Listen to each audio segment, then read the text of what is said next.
वसल्लम अला रसूलिल करीम। अम्मा बाद अऊज़ु बिल्लाहि मिनश शैतानिर रजीम बिस्मिल्लाहिर रहमानिर रहीम। बच्चों, as you all know that आज का जो हमारा मकसद है वो एक पास पेपर को करना है जो कि one of the most recent pass paper available है, और अलोंग विद दोज क्वेश्चंस जो कल मैंने आपको लिखवाए थे क्लास के अंदर, आज के पेपर में जो कंटेंट भी आएगा, ठीक है। अच्छा, मजे की बात ये कि मैं सारे ग्रुप्स में करा चुका हूँ अपने ओ लेवल्स और ए लेवल्स के। आपका बाकी था, तो अच्छी बात है कि बिल्कुल रीसेंट टाइम पे आप इसको कर रहे हैं। This is a paper of February March 2025, यानी कि इसी साल में फरवरी मार्च का जो वेरिएंट है ये वो पेपर है। और मेरे बच्चे, what is the importance of this paper, why बहुत सारे टीचर्स कराते हैं, बहुत सारे टीचर्स नहीं कराते हैं। What my observation is throughout the और throughout the time is के जो फरवरी मार्च में वैरायटी, देखो क्वेश्चंस नहीं, जो वैरायटी और जो स्टाइल ऑफ क्वेश्चन है ना, या जो टॉपिक है, उस तरह की चीजों को आप एज अ गाइडेंस ले सकते हैं कि एग्जामिनर ने इस साल के पेपर, क्योंकि फरवरी मार्च और फिर मई जून ये दोनों पेपर जो बनाए जाते हैं, और फरवरी मार्च वाला पेपर आते आते देखो अभी तो पेपर हर जगह अवेलेबल भी नहीं है, वेबसाइट्स पे अवेलेबल भी नहीं है, बस अलग अलग रिसोर्सेज से टीचर्स ने हासिल किया हुआ है। तो खुलासा ये कि ये पेपर ज्यादातर बच्चों ने प्रैक्टिस नहीं किया हुआ होता, तो इसीलिए इस पेपर में जो क्वेश्चंस पूछे जाएंगे उससे आप ये गाइडेंस सीख कर सकते हो कि भाई मेरे पेपर में इस वैरायटी का क्वेश्चन भी आ सकता है।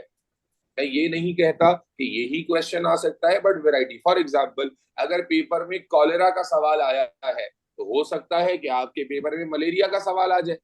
समझ रहे हो बात को, कि अगर आपके पेपर में इसमें कॉलेरा का सवाल आया है तो हो सकता है कि मलेरिया का सवाल आ जाए।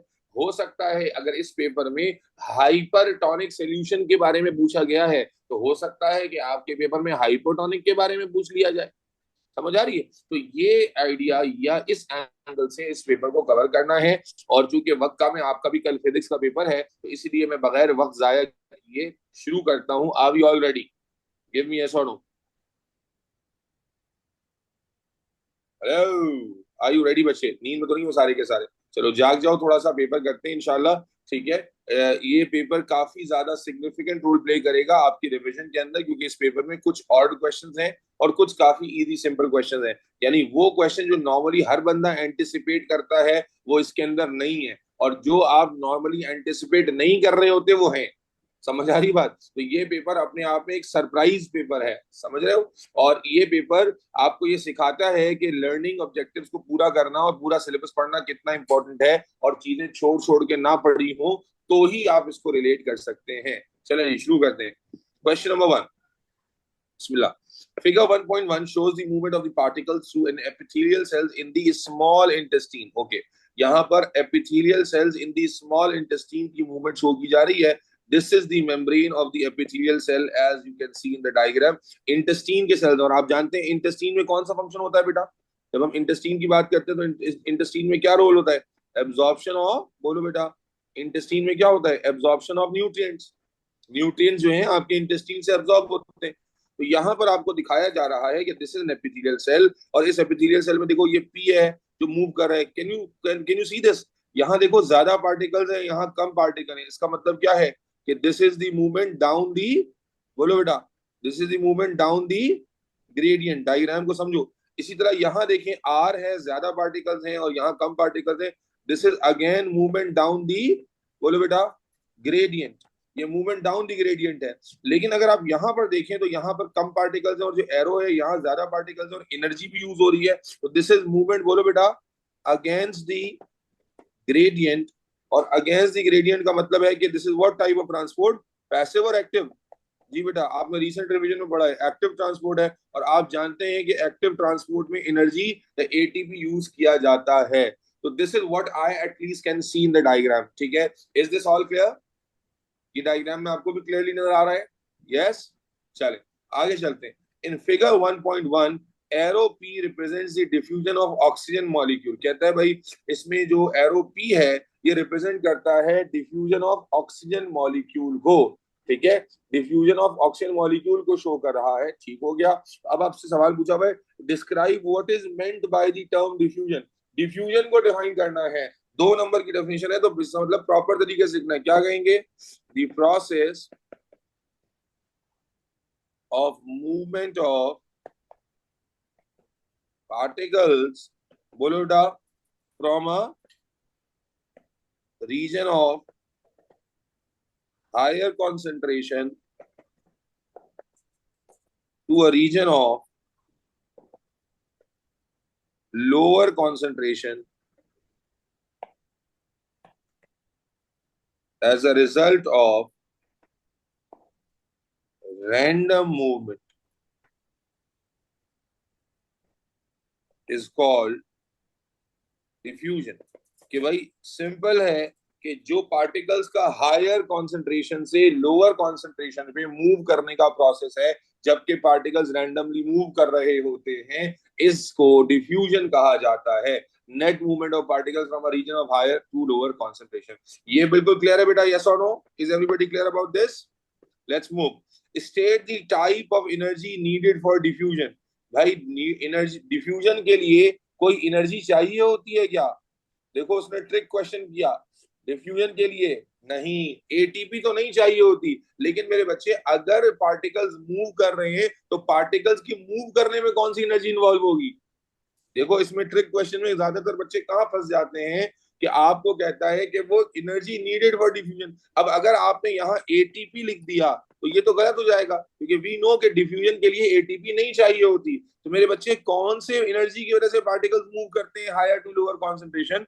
तो दैट इज काइनेटिक एनर्जी। तो थोड़ा ये ऑड क्वेश्चन है जिसमें ज्यादातर बच्चे, क्योंकि ऊपर उसने देखो आपके ना साइकोलॉजिकली खेल रहा है, यहाँ उसने एनर्जी दिखाई भी है और यहाँ हम कंक्लूड करके आएंगे वो एटीपी है, लेकिन एटीपी तो कहाँ यूज होता है बेटा? एक्टिव ट्रांसपोर्ट में यूज होता है। और यहाँ पर आपसे पूछा था state the type of energy needed for diffusion, तो यहाँ कौन सी एनर्जी चाहिए बेटा? काइनेटिक चाहिए। चलिए आगे चलते हैं। Carbon dioxide molecules also move by diffusion. आपको मैंने बताया था जितनी भी गैसेस होती हैं, जितनी भी नॉन पोलर चीजें होती हैं, वो सारी किससे मूव करती हैं? डिफ्यूजन से ही मूव करती हैं।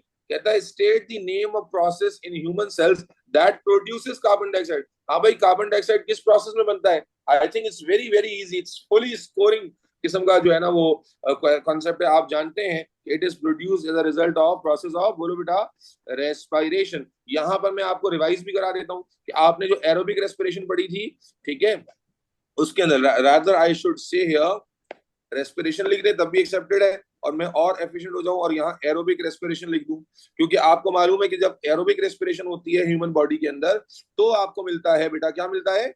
एनर्जी मिलती है, कार्बन डाइऑक्साइड मिलता है और वाटर। लेकिन जब ह्यूमंस के अंदर याद करो बेटा एनाएरोबिक रेस्पिरेशन होती है, तो anaerobic respiration result in the production of, बोलो, energy and lactic acid. No carbon dioxide is produce, yes और नो?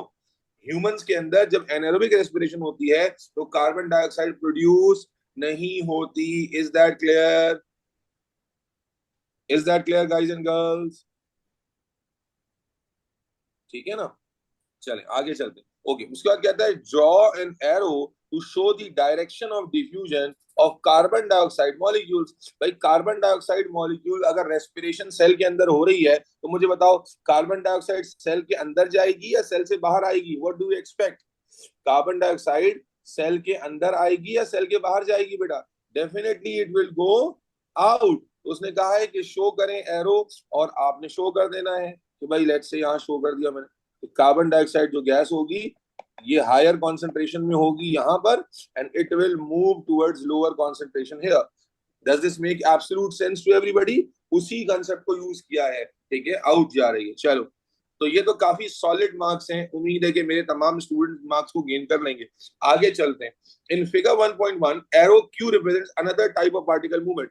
क्यू से कौन सी पार्टिकल मूवमेंट रिप्रेजेंट हो रही थी? तो अभी हम पढ़ के आए थे क्यू से एक्टिव ट्रांसपोर्ट रिप्रेजेंट हो रही है ना, या सुनो? क्यू से कौन सी मूवमेंट रिप्रेजेंट हो रही है बेटा?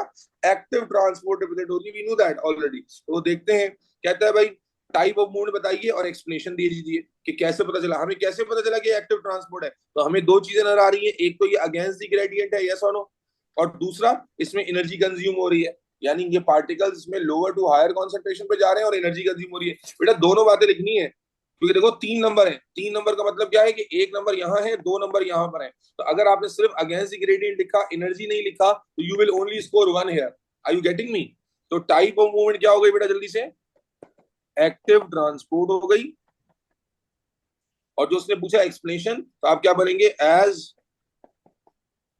Particles are moving. ये बहुत इंपॉर्टेंट कॉन्सेप्ट है, हर बच्चे रिवाइज करके जाएंगे। हालांकि from lower to higher concentration by consuming energy in form of ATP. याद रखें, जब आप ये दोनों बातें लिखेंगे, only then you will be eligible to get 2 marks of this. अगर आपने इसमें बातें पूरी नहीं लिखी, तो you won't be able to score 2 marks. जो एक्सप्लेनेशन के 2 मार्क्स हैं, देखें जो एग्जाम में ये 1 नंबर यहां से मिलेगा। अगर बच्चे जो नॉर्मल लिखेंगे as a particle move from lower to higher concentration, तो यहां तक एक ही मार्क मिलेगा, दूसरा मार्क यहाँ का है। तो इसलिए आप, अच्छा दोनों चीजें आपको डायग्राम में नजर भी तो आ रही है ना? आपको पार्टिकल अगेंस्ट ग्रेडियंट मूव करते भी नजर आ रहे हैं, और इसी तरह एनर्जी भी मूव कर रही है। एक्टिव ट्रांसपोर्ट में फूड मॉलिक्यूल होते हैं, माशाल्लाह। भाई ग्लूकोज कैसे मूव करता है? क्या हमने नहीं पढ़ा कि ग्लूकोज एक्टिवली, एक्टिव से जो है वो मूव करता है? बोलो बेटा। ये तो बेटा देखो, थ्योरी अगर बेसिक अगर आपको याद नहीं है ना, तो बेटा you are on your own then. ठीक है, एटीपी ने एनर्जी लिखने के मार्क्स मिल जाएंगे, एटीपी तो मैंने जुमला कंप्लीट करने के लिए लिखा है। चलो जी, any question in this particular part? चले आगे चलते हैं। In figure 1.1, particle R moves from the lumen of the small intestine into the epithelial cell. Suggest why particle R can not be starch. Okay, चलते हैं जरा देखते हैं। देखो जो आर है, ये ल्यूमन है, ये इंटेस्टाइन का ल्यूमन है, और आर इंटेस्टाइन के ल्यूमन में से सेल के अंदर जा रहा है। वो कहता है, और ये मूवमेंट कौन सी है? एक्टिव है कि पैसिव है? तो this is definitely a passive movement. ठीक है ना, this is a passive movement. अब वो कह रहा है बताइए कि ये आर स्टार्च क्यों नहीं हो सकता? भाई मुझे बताइए, स्टार्च एक छोटा मॉलिक्यूल है या एक बड़ा मॉलिक्यूल है? बताइए, स्टार्च एक छोटा मॉलिक्यूल है कि बड़ा मॉलिक्यूल है? और आप इंटेस्टाइन में भूलते नहीं हो, डाइजेशन की बात हो रही है। तो मुझे बताइए, क्या स्टार्च जब डाइजेशन के होने के बाद स्मॉल इंटेस्टाइन में आता है, तो क्या वो स्टार्च की फॉर्म में होता है? बोलो, क्या वो स्टार्च की फॉर्म में होता है? नहीं, बल्कि मेरे बच्चे, स्टार जो है वो तो by the time it reaches to the lumen of the intestine, जब इंटेस्टाइन का ल्यूमन, बेटा आयशा तुम फिर वही बात करती हो ना, इतनी काबिल बच्ची हो, बेसिक चीजों में अटक जाती हो। This is the lumen of the intestine. Lumen का वर्ड कोई आज पहली दफा थोड़ी बोल रहे बेटा, आर्टरी में हर जगह तो बोला गया है। दिस इज द ल्यूमन, जिसमें मैंने एरो बनाया है, and these are the intestinal cells. तो मुझे बताइए बेटा, इंटेस्टाइनल सेल्स तक जब स्टार्च पहुंचता है, तो मेरे भाई क्या ये स्टार्च की फॉर्म में रहता भी है? नहीं रहता, बल्कि ये तो हाइड्रोलाइज हो जाता है into maltose and glucose etcetera. ये इतना बड़ा मॉलिक्यूल है कि ये डायरेक्टली पास ही, बोलो बेटा, नहीं हो सकता। तो आप क्या लिखोगे? उसने क्या कहा कि why particle R can not be starch, particle R starch क्यों नहीं हो सकता? तो आप जवाब दोगे क्यों नहीं हो सकता भाई? आप बोलोगे as starch is a polysaccharide and is a large molecule,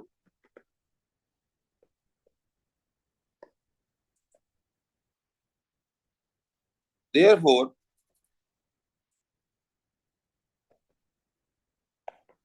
cannot pass through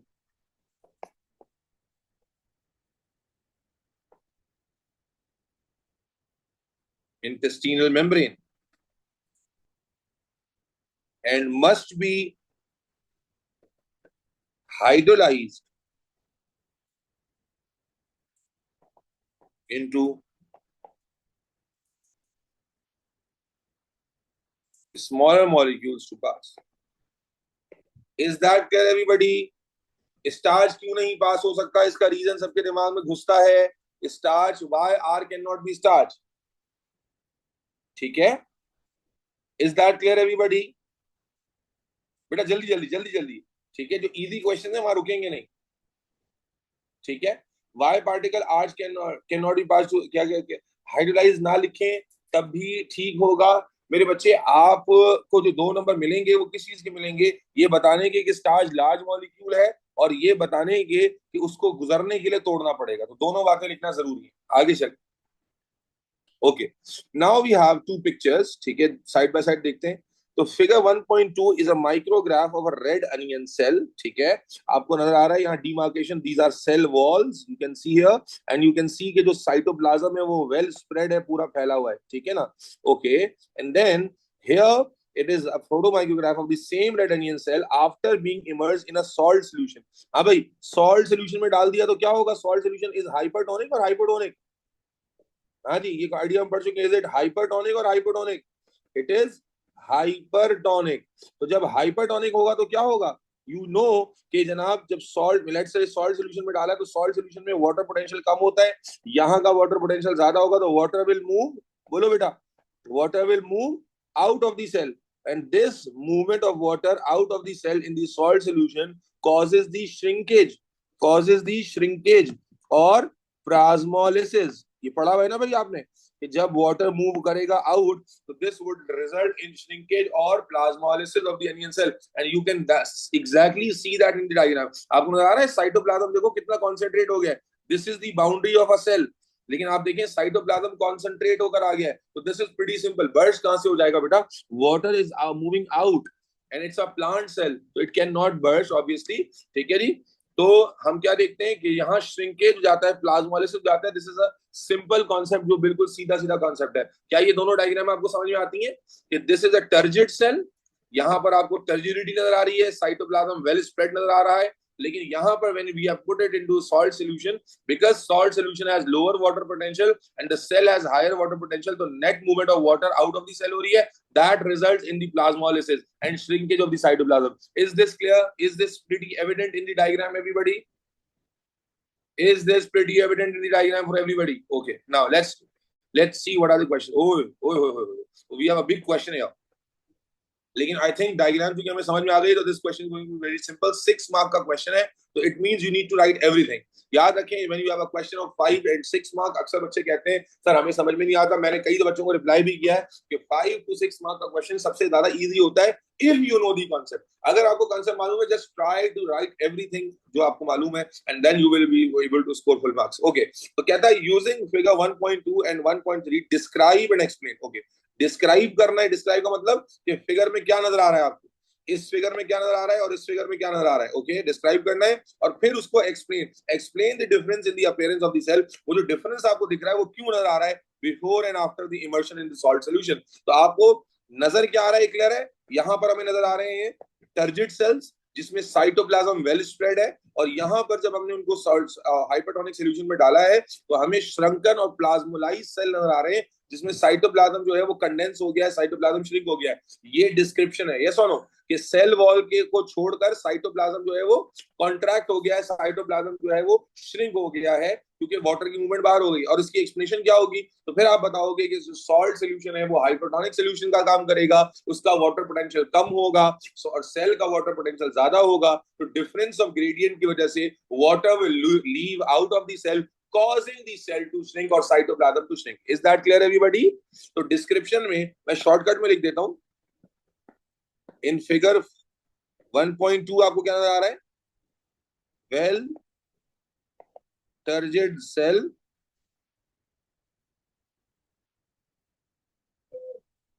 and figure 1.2 में क्या नजर आ रहा है?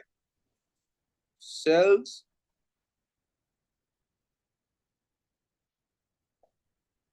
cytoplasm is condensed and cell show plasmolysis। Is everybody clear? अब आप देखिए चैप्टर की शुरू के यानी डिफ्यूजन ऑस्मोसिस वाले चैप्टर को कितना ज्यादा इसने लंबा कर दिया है, ऑलमोस्ट हर चीज पूछ ली। अब इसकी एक्सप्लेनेशन आ जाएगी, तो आप क्या बोलोगे? when cells are put or immersed in salt solution,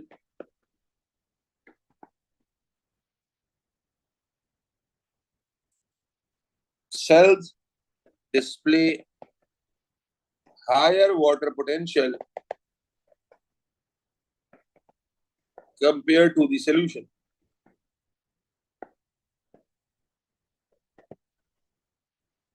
compared to the solution.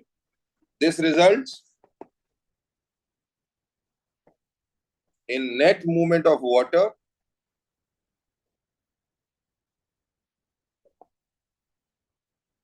down the gradient out of the cell, causing cell to undergo plasmolysis. Beta, is everybody clear in the class? Yes, bachon. Fatima, Ariba, Abdul Hadi, Abdul Muhaimin, Aisha Akhtar, Irishwa. Beta, are you all able to relate it? Rumesa, Mahad, Rinad. Are Rinad? Welcome, Rinad. Good to see you, mashallah.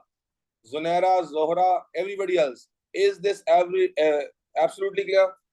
हाँ बिल्कुल लिख सकते हैं. This is a net movement of water down the gradient by osmosis. You can add on this by osmosis here. You can add on this by osmosis. चलिए, question complete हो गया. This was a 16 mark question. तो क्या सीखा आपने कि बाज दफा जो चैप्टर आप बिल्कुल इग्नोर कर देते हैं क्योंकि बहुत सिंपल होता है. तो यू कैन सी कि पूरा जो क्वेश्चन है वो डिफ्यूजन ऑस्मोसिस के कॉन्सेप्ट से था. I think it was a pretty scoring question. क्या ख्याल है बच्चों? अगर ये क्वेश्चन आपके सामने होता तो will you all be able to score good in this question? Diffusion osmosis और इससे सारे रिलेटेड क्वेश्चंस आपको क्लियर है? चलो, क्वेश्चन कंप्लीट हो गया. Let's move to question number 2.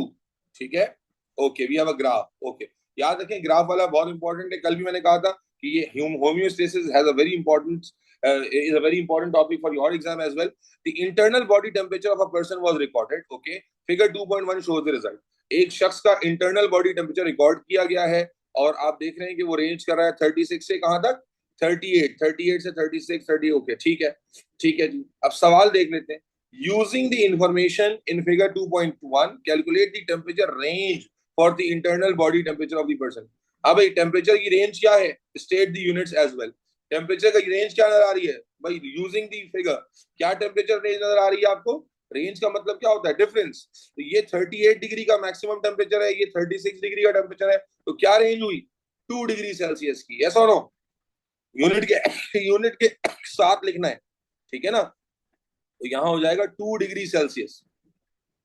2 degree Celsius, जो यूनिट यहीं से कॉपी किया हमने, 2 डिग्री सेल्सियस. ठीक है जी, सिर्फ 2 नहीं लिखना है, 2 डिग्री सेल्सियस लिखना है. चलें जी, आगे चलते हैं. On figure 2.1 draw a line to show the set point of the internal body temperature of the person. हाँ भाई, सेट पॉइंट क्या होता है? जो ऑप्टिमम टेम्परेचर होता है. What is the optimum temperature of our body?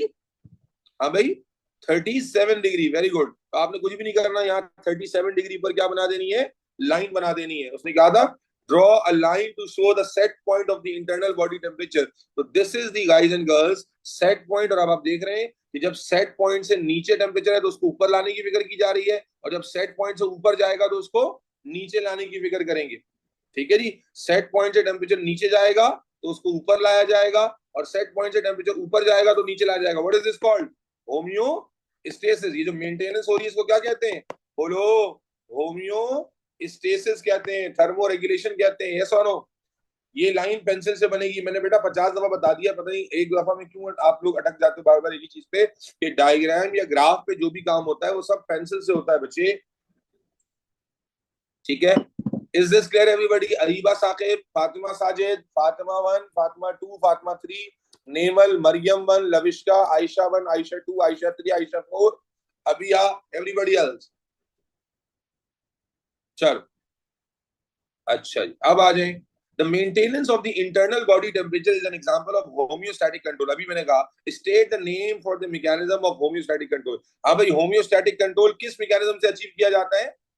Homeostatic control को achieve करने का कौन सा मैकेनिज्म होता है बच्चे? That is negative feedback. Yes और no? Not just feedback. No बेटा, it's not just feedback, it's negative feedback. If you write just feedback this won't be accepted, because आपको पढ़ाया गया था कि फीडबैक दो तरह का होता है, नेगेटिव और पॉजिटिव. तो जो होम्योस्टैटिक कंट्रोल होता है that is only by negative feedback. तो बेटा ये सवाल में मेरे ख्याल कोई मसला तो नहीं होना चाहिए. उसने कहा था कि state the name of the mechanism of homeostatic control, कि वो मैकेनिज्म का नाम बताएं जिससे होम्योस्टैटिक कंट्रोल अचीव होता है. तो इसमें थर्मो रेगुलेशन लिख के नहीं आ जाना, कौन से मैकेनिज्म से अचीव करते हैं बेटा? That is very very simple, negative feedback mechanism. Is that clear everybody?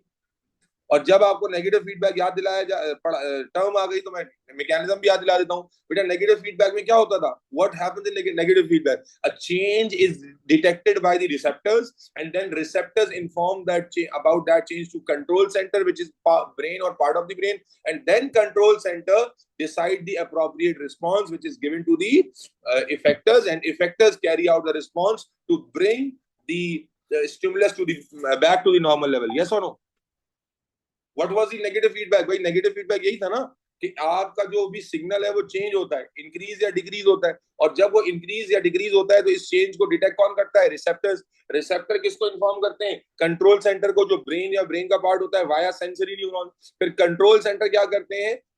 Effectors को ऑर्डर भेजते हैं via motor neuron, and effectors carry out the response to bring that stimulus back to the normal range. That is simply the negative feedback. Let's move. Okay कहता है on figure 2.1 region F shows a change in the body temperature. देखते हैं region F क्या था। Explain how the body causes the change in the body temperature shown. Okay F क्या है? Okay this is F. F में क्या नजर आ रहा है हमें? हाँ भाई, एफ के रीजन में क्या नजर आ रहा है कि ये देखो, ये ऑप्टिमल लाइन है, यहाँ पर बिलो दी रेंज है टेम्परेचर, यहाँ पर अबव दी रेंज है टेम्परेचर, यानी यहां से यहां तक टेम्परेचर को बढ़ाया गया है। यस और नो? अब मुझे बताएं, अगर टेम्परेचर लोअर होगा तो वो पूछ रहा है कि कैसे उस टेम्परेचर को बढ़ाया जाएगा। समझना क्या कहा बेटा? यहां से लोअर है और यहां से ऊपर लेके जा रहे हैं, तो क्या ये आपने पढ़ा है भाई? अगर टेम्परेचर बॉडी का लोअर हो जाए तो ये क्या है जो आपने पढ़ा था? हाइपोथर्मिया। कि बॉडी में हाइपोथर्मिया हो गया, सर्दियां आ गई, तो बॉडी क्या करती है? कैसे टेम्परेचर बढ़ाती है? तो बेटा आपको याद होगा कि बॉडी, वही बात है, change would be detected, change को डिटेक्ट करके कंट्रोल सेंटर हाइपोथैलेमस को बताया जाएगा।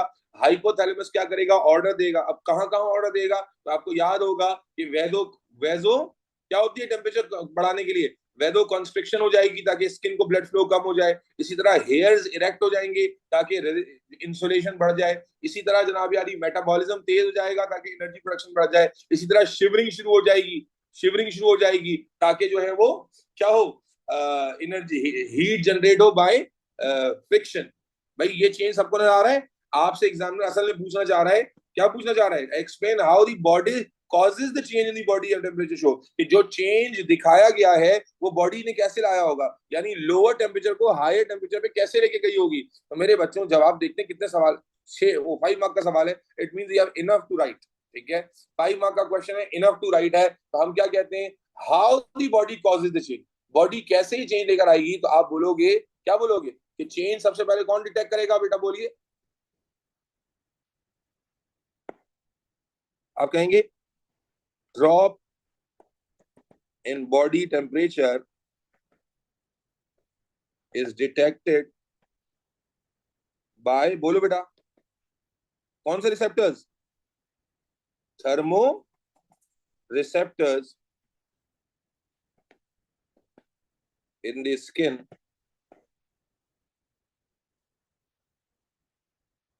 they send impulses to hypothalamus via sensory neurons. Hypothalamus decides the responses to bring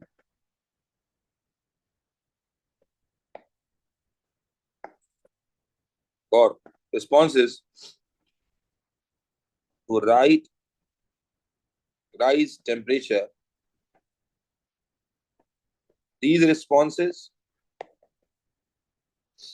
are sent to effectors via motor neuron. These effectors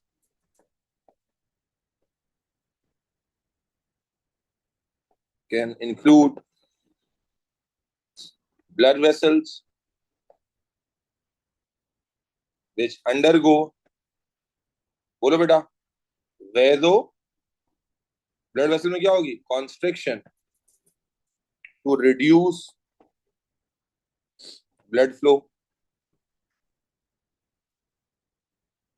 under skin, shivering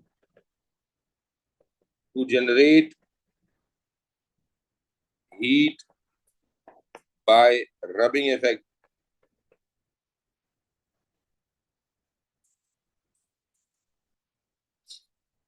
increasing rate of metabolism to produce more energy. Is that clear, everybody? Beta, enough content has been written. Is everybody clear absolutely about this? This was a pretty straightforward question if you have gone through the chapter. ठीक है, fully scoring question था. आपने तरीके से अपने answer को जो है ना क्या कहते हैं पैटर्नाइज करना है और बताना है. इरिश्वा, are we good to go? इरिश्वा, do you know all this? इरिश्वा, Rumaisa, Maryam, चले आगे चलते हैं. Okay, next question. Okay, we have a very famous diagram. ये मैंने आपको कई दफा बताया है कि भाई डायग्राम बहुत इंपॉर्टेंट है. आपने क्लास में डिस्कस किया हुआ है इस डायग्राम को. तो मेरे बच्चे आए पहले इस डायग्राम की लेवलिंग कंप्लीट कर लेते हैं. तो what is a? Can you see this? हमने क्लास में बनाया हुआ ए ऑल द वे, देखो ऊपर तक जा रहा है. व्हाट इज दिस ए बेटा? This is sweat gland. ठीक है, क्लास के अंदर हम डायग्राम बना चुके हैं. What is this B? B आप देखें स्किन के नीचे, दीज आर सेबेशियस टिश्यू, है ना, sebaceous gland. Sorry sebaceous, sorry adipose, sorry adipose, fatty tissue है ना बेटा. This is what? Adipose tissue. Yes और नो? इसी तरह व्हाट इज दिस सी? सी क्या चीज है? तो अब आप देखें ये हेयर फॉलिकल है और see is this thing. What is this? This is erector muscle. इसी तरह what is D? You can see के डी यहां आ रहा है and then it has lot of branches out there. So these are nerve endings or receptors. These are nerve endings or receptors. ठीक है जी. इसी तरह ये क्या है? ओहो, ये क्या है? ये क्या है भाई? ई. This is hair. और क्या रह गया? ठीक है, तो we know all the labelling. अल्हम्दुलिल्लाह सारी लेबलिंग हमें पता है. कैपिलरीज उसने ऑलरेडी लेबल की हुई है यहाँ पर. ठीक है, अब देखते हैं. State the letter of the structure shown in figure 2.2 that produces sweat. हाँ भाई, स्वेट कौन प्रोड्यूस करता है? वेरी क्विकली ए प्रोड्यूस करता है. State the names of structure C and D shown in figure 2.2. तो सी क्या था? इरेक्टर मसल था. एंड डी क्या था? रिसेप्टर्स थे. तो सी जो था वो इरेक्टर मसल है. आप जानते हैं इसका क्या रोल होता है. और डी जो है वो क्या है? अल्लाह आपका भला करे, थर्मो रिसेप्टर्स हैं. या सिंपल रिसेप्टर्स भी लिखोगे तो एक्सेप्ट हो जाएगा. ठीक है, रिसेप्टर्स हैं या सिंपली थर्मो रिसेप्टर्स लिख रहे हो तब भी एक्सेप्ट हो रहा है. ठीक है, नर्व एंडिंग्स कोई बच्चा लिख रहा है तो वो भी एक्सेप्ट हो जाएगा. ठीक है, आगे चलें. क्वेश्चन कंप्लीट हो गया बेटा. होमियोस्टेसिस से रिलेटेड ये क्वेश्चन था and it has been completed. Are you all good to go in this question as well? नहीं, अगर या कह रहे हैं सर सी में सिर्फ मसल लिख देते तो जैसे बेटा मॉक में तुम्हारा बी या सी बन रहा है वैसे ही तुम्हारा वो ग्रेड भी आ जाएगा. भाई मसल तो क्या, मसल तो फिर हर जगह होता है. What is this? मतलब आपको स्पेसिफिक लेबल पढ़ाया गया है तो why are you not writing that? है, साल के आधे शुरू में तुमने पूरे पास ऊपर कर लिए थे देख देख के, और अब तुम जो है वो मसल लिखने और उसमें लिखने में कंफ्यूज हो.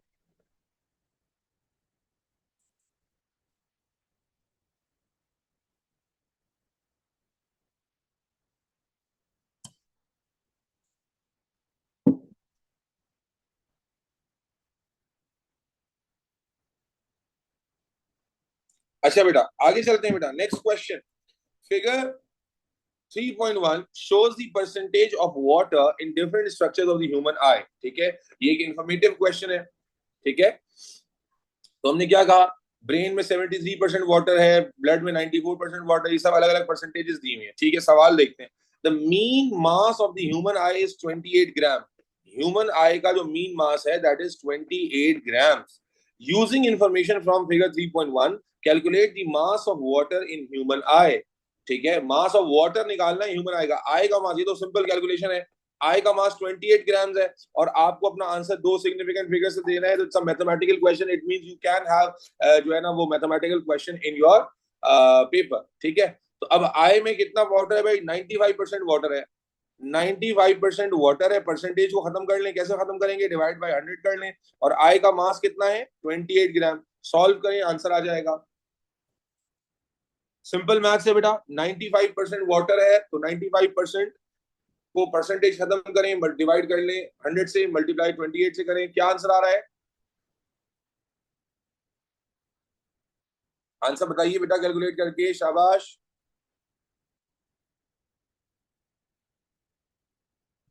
क्या हुआ, कहां चले गए सारे, कैलकुलेशन करो भाई, आंसर बताओ। हेलो, जी बिल्कुल यूज कर सकते हैं। 26.6, ओके, तो 26.6 आंसर आ रहा है, लेकिन देखो उसने क्या कहा था कि give your answer to two significant figures, इसका मतलब इसको राउंड ऑफ करेंगे तो ये 26.6 की जगह कितना हो जाएगा, 27 हो जाएगा, ठीक है, 27 हो जाएगा, 27 ग्राम, ठीक है जी। चलें, describe the importance of water in the human body, बेटा वाटर का रोल पूछा हुआ है, 3 नंबर है, you know more than that, water क्या क्या काम करता है बॉडी के अंदर भाई, ह्यूमन बॉडी के अंदर वाटर का role, this is a pretty easy question, number 1 बोलो भाई, बेसिक और मेजर ट्रांसपोर्ट मीडियम और basic condition for all metabolic या केमिकल रिएक्शंस, ये वाटर की तो बहुत सारी इंपॉर्टेंस है। इसी तरह कीप द बॉडी थर्मोस्टेबल, आपने पढ़ा है ना, वाटर की जो स्पेसिफिक हीट होती है वो ज्यादा होती है, तो वाटर हमारी बॉडी में मौजूद है जिसकी वजह से हमारी बॉडी का टेम्परेचर बहुत ज्यादा तेजी से नहीं बढ़ता। अगर वाटर की जगह एथेनॉल हमारी बॉडी में होता तो इमेजिन करें कि टेम्परेचर कितनी तेजी से बढ़ जाता। फिर आप अच्छे से जानते हैं पचासों चीजें हैं, ठीक है, बॉडी के टेम्परेचर रेगुलेट करने में हेल्प कर रहा होता है। इसके अलावा जनाब क्या कहते हैं, अल्लाह आपका भला करे, और बताइए कोई इंपॉर्टेंस वाटर की जो मेजर इंपॉर्टेंस है। सॉल्वेंट हो गया, हाँ जी वेरी गुड, एक्सक्रीशन, ठीक है, आप जानते हैं कि जो भी मेटाबॉलिक वेस्ट होते हैं, जो भी मेटाबॉलिक वेस्ट होते हैं वो एक्सक्रीशन, बेटा ट्रांसपोर्ट मीडियम लिख दिया ना हमने, ट्रांसपोर्ट मीडियम में पॉइंट कवर हो गया, तो play role in excretion, very good. तो यहाँ 3 ही बातें लिखनी थी आई थिंक, 4 हमने डिस्कस करनी, that is maintains pH, very good, water helps to maintain the body pH, acid को भी डाइल्यूट करता है और बेस को भी डाइल्यूट करता है, that also could be another point, very good, ठीक है बेटा आगे चलते हैं।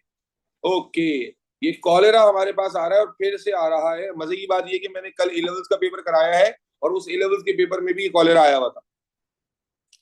So cholera is a disease caused by pathogen in contaminated water. Immunity से लाजमी सवाल आ रहा है और आपको ये पैथोजन नजर आ रहा है, कौन सा पैथोजन होता है बेटा, इज इट अ बैक्टीरिया और a virus, this is a bacteria called vibrio, बोलो बेटा, this is a bacteria called vibrio cholera, ठीक है, this is a bacteria called vibrio cholera, ठीक है जी। अब आपको इसके स्ट्रक्चर आपको याद होंगे, ये कौन सा है बेटा, बैक्टीरिया का स्ट्रक्चर पढ़ा है, व्हाट इज दिस, फ्लैजिला, ठीक है ना।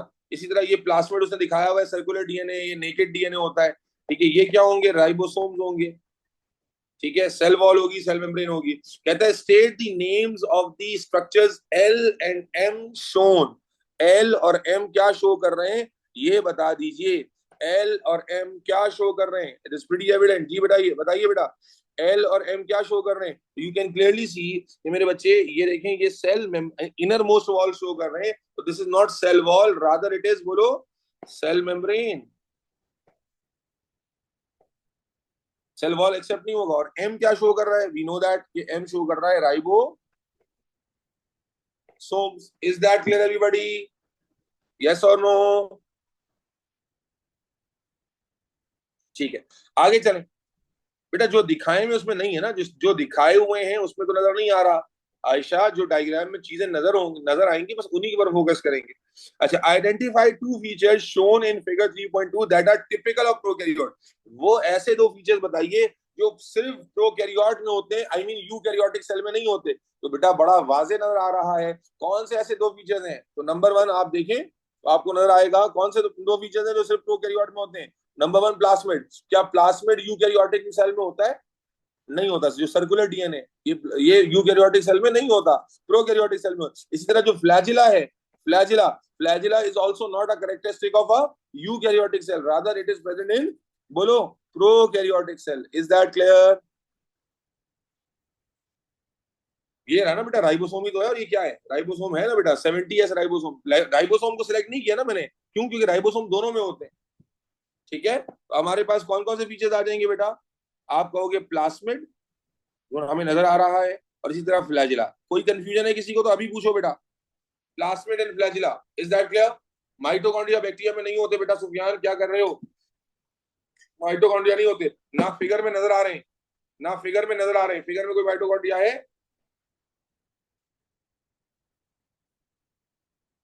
स्टार्च ग्रैन्यूल बहुत बड़ा होता है Ayesha.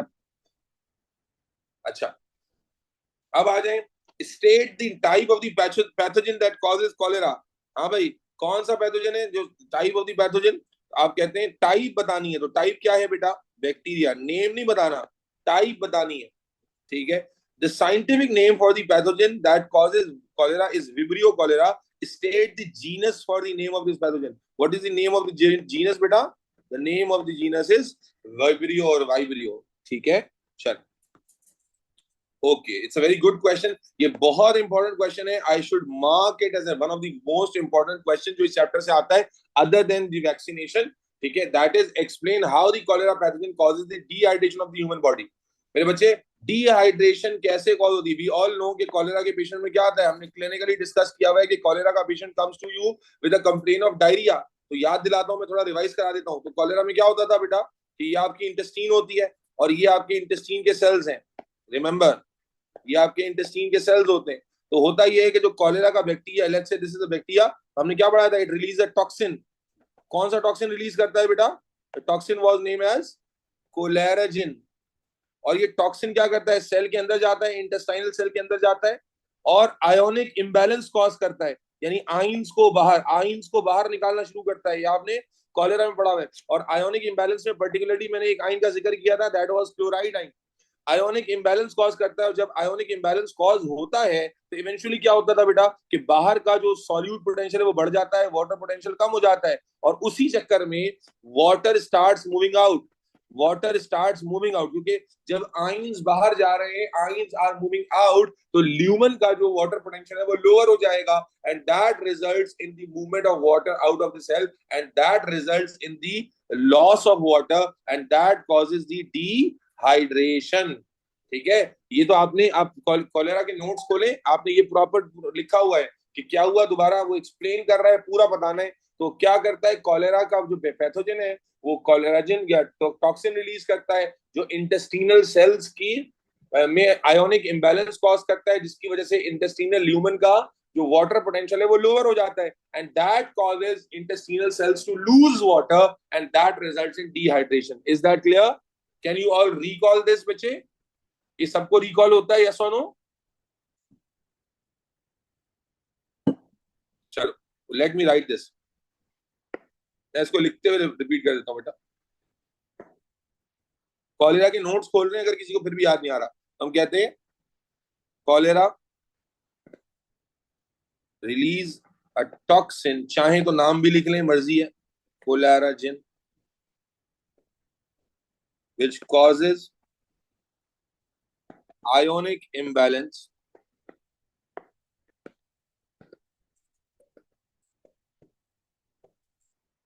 particularly chloride ion in intestinal lumen.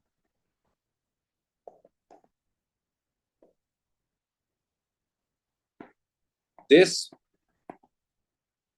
उसने बेटा पूछा है कैसे डिहाइड्रेशन हो। दिस डिक्रीज, बोलो बेटा, water potential in lumen causing epithelial cells। बेटा कुछ समझ आ रहा है? अरीबा, साकिब, अशना, आमना, Abiha, Ayesha, epithelial cells to lose water, causing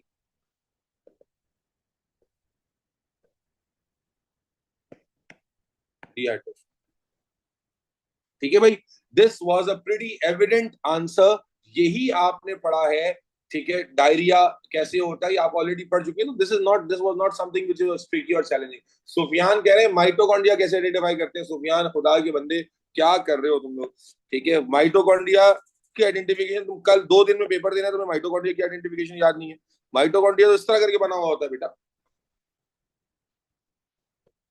चलें जी, complete the sentences about the use of plasmid in the genetic in modification. अच्छा, ये टाइप का क्वेश्चन ना हमें रीसेंट पास पेपर में काफी नजर आ रहे हैं कि जिसमें fill in the blanks type का क्वेश्चन आ जाता है। This is pretty easy. During gene modification, आपने पढ़ा हुआ है genetic modification, human DNA and the plasmid DNA are cut with the, कौन से एंजाइम से कट होते हैं, याद है हमने पढ़ा था, molecular scissors, restriction enzyme. This creates dash which are joined together. हाँ भाई, बताते जाइएगा क्या क्या पढ़ा हुआ है आपने। तो हमने क्या पढ़ा था बच्चों, कि जब आप दो एंड्स को कट करते हैं तो उससे क्या होता है, स्टिकी एंड्स बन जाते हैं। Very good. और फिर those are joint together by which enzyme, using an enzyme called, कौन से एंजाइम को यूज करके हम स्टिकी एंड को ज्वाइन करते हैं। तो मेरे बच्चे, the name is DNA ligase is not accepted, DNA ligase. बेटा आपको याद होगा कि हमने पढ़ा था कि डीएनए आप जब बना रहे हैं, रिकॉम्बिनेंट डीएनए बना रहे होते हैं ना, तो ये आपने कट किया और ये आपने कट किया, इनके जो एंड्स हैं वो क्या कहलाते हैं, स्टिकी एंड्स कहलाते हैं। और फिर इनको सील करने के लिए जो एंजाइम यूज होता है, that is DNA ligase. The modified plasmid containing the human gene is called dash plasmid. हाँ भाई, जेनेटिकली मॉडिफाइड या रिकॉम्बिनेंट, जेनेटिकली मॉडिफाइड या रिकॉम्बिनेंट प्लास्मिड। ठीक है जी, तो ह्यूमन जीन को जब आपने प्लास्मिड के साथ लगा दिया, तो इससे जो नया प्लास्मिड बना, इसे हम जेनेटिकली मॉडिफाइड या रिकॉम्बिनेंट प्लास्मिड कहते हैं। Is that clear? तो this was a very easy and quick question from biotechnology. Biotechnology में आपने ये सारी टर्म्स पढ़ी हुई है, sticky ends, DNA ligase and genetically modified plasmid. Are you all good to go बेटा? इज दैट क्लियर, यस और no? Okay, okay, next question. Okay, finally we have a question from reproduction, और reproduction से question आ गया है। And बहुत अच्छा सवाल है, क्योंकि इसके अंदर बहुत अच्छी रिवीजन हो जाएगी। कल भी मुझे कोई बच्चा कह रहा था सर वो कुछ रिवाइज करा दे, तो इस क्वेश्चन के अंदर काफी सारी जो है ना बेसिक रिवीजन आपको मिल जाएगी इंशाल्लाह ताला about the from the chapter, खासतौर पे जो अदर देन रिप्रोडक्टिव साइकिल है। अब आपको यहाँ पर डायग्राम दिया हुआ है, क्या दिया हुआ है, shows part of the human placenta and the umbilical cord. I mean placenta क्या होता है, मैटरनल टिश्यू होता है, यस और no? Placenta is maternal and umbilical cord क्या होता है, फ्रेटर्नल टिश्यू। क्या मतलब, एम्ब्लाइकल कॉर्ड बच्चे का टिश्यू है और प्लासेंटा मदर का टिश्यू है। प्लासेंटा का काम क्या होता है बच्चे, जल्दी नहीं बताओ, रिवाइज कर जाओ। प्लासेंटा का काम क्या होता है, बच्चे तक ऑक्सीजन, यानी अब ऑक्सीजन या न्यूट्रिएंट्स को लेकर जाना, ठीक है ना, ऑक्सीजन न्यूट्रिएंट्स को बच्चे तक लेकर जाना, ये प्लासेंटा का काम है। और अल्लाह भला के दूसरा काम क्या है, बच्चे की बॉडी जो वेस्ट बना रही है, मेटाबॉलिक वेस्ट बना रही है, कार्बन डाइऑक्साइड बना रही है, उनको वापस लेकर आना। यस और नो? प्लासेंटा जो कि मदर का कनेक्शन है, उसका क्या काम होता है कि बच्चे की मदर की बॉडी से न्यूट्रिशन को बच्चे के तक लेकर आना। यस और नो? और फिर बच्चे की बॉडी से मेटाबॉलिक वेस्ट को रिमूव करना और मदर तक लेके जाना। यस और नो? उसके बाद जो अम्बिलिकल कॉर्ड होती है, तो अम्बिलिकल कॉर्ड में क्या क्या सीन था बेटा, अम्बिलिकल कॉर्ड बच्चे का टिश्यू है। तो होता ये है, ये समझ लीजिए, ये डायग्राम मैंने क्लास में बनाई हुई है कि लेट्स से ये प्लासेंटा है and this is let's say placental artery.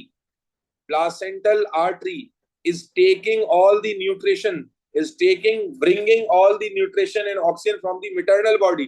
फिर प्लासेंटल आर्टरी यहाँ पर किसके साथ मर्ज होती है, किसके साथ कोलैप्स करती है, अम्बिलिकल वेन के साथ। Guys and girls, umbilical vein के साथ। And this umbilical vein carries all those nutrition to the heart of the fetus, and then heart of the fetus pump that those nutritions to the body. याद कीजिए, यहां पर मैंने आपको समझाया था कि थोड़ा अनयूजुअल कॉम्बिनेशन है कि आर्टरी इज यानी मीटिंग विद वेन। आर्टरी को सप्लाई नहीं दे रही, बल्कि आर्टरी वेन को सप्लाई दे रही है। और यहाँ लॉजिक भी बताया था मेरे बच्चे, लॉजिक क्या थी कि भाई आपको बच्चे की हार्ट तक ब्लड को पहुंचाना है, तो हार्ट तक ब्लड लेकर जाने का काम कौन से वेसल्स का होता है? वेन्स का। तो placental artery overlap with umbilical when. तो अगर ये अपने साथ लेकर आ रही है ऑक्सीजन न्यूट्रिशन, तो वो सारी ऑक्सीजन या न्यूट्रिशन कहाँ जाएगी?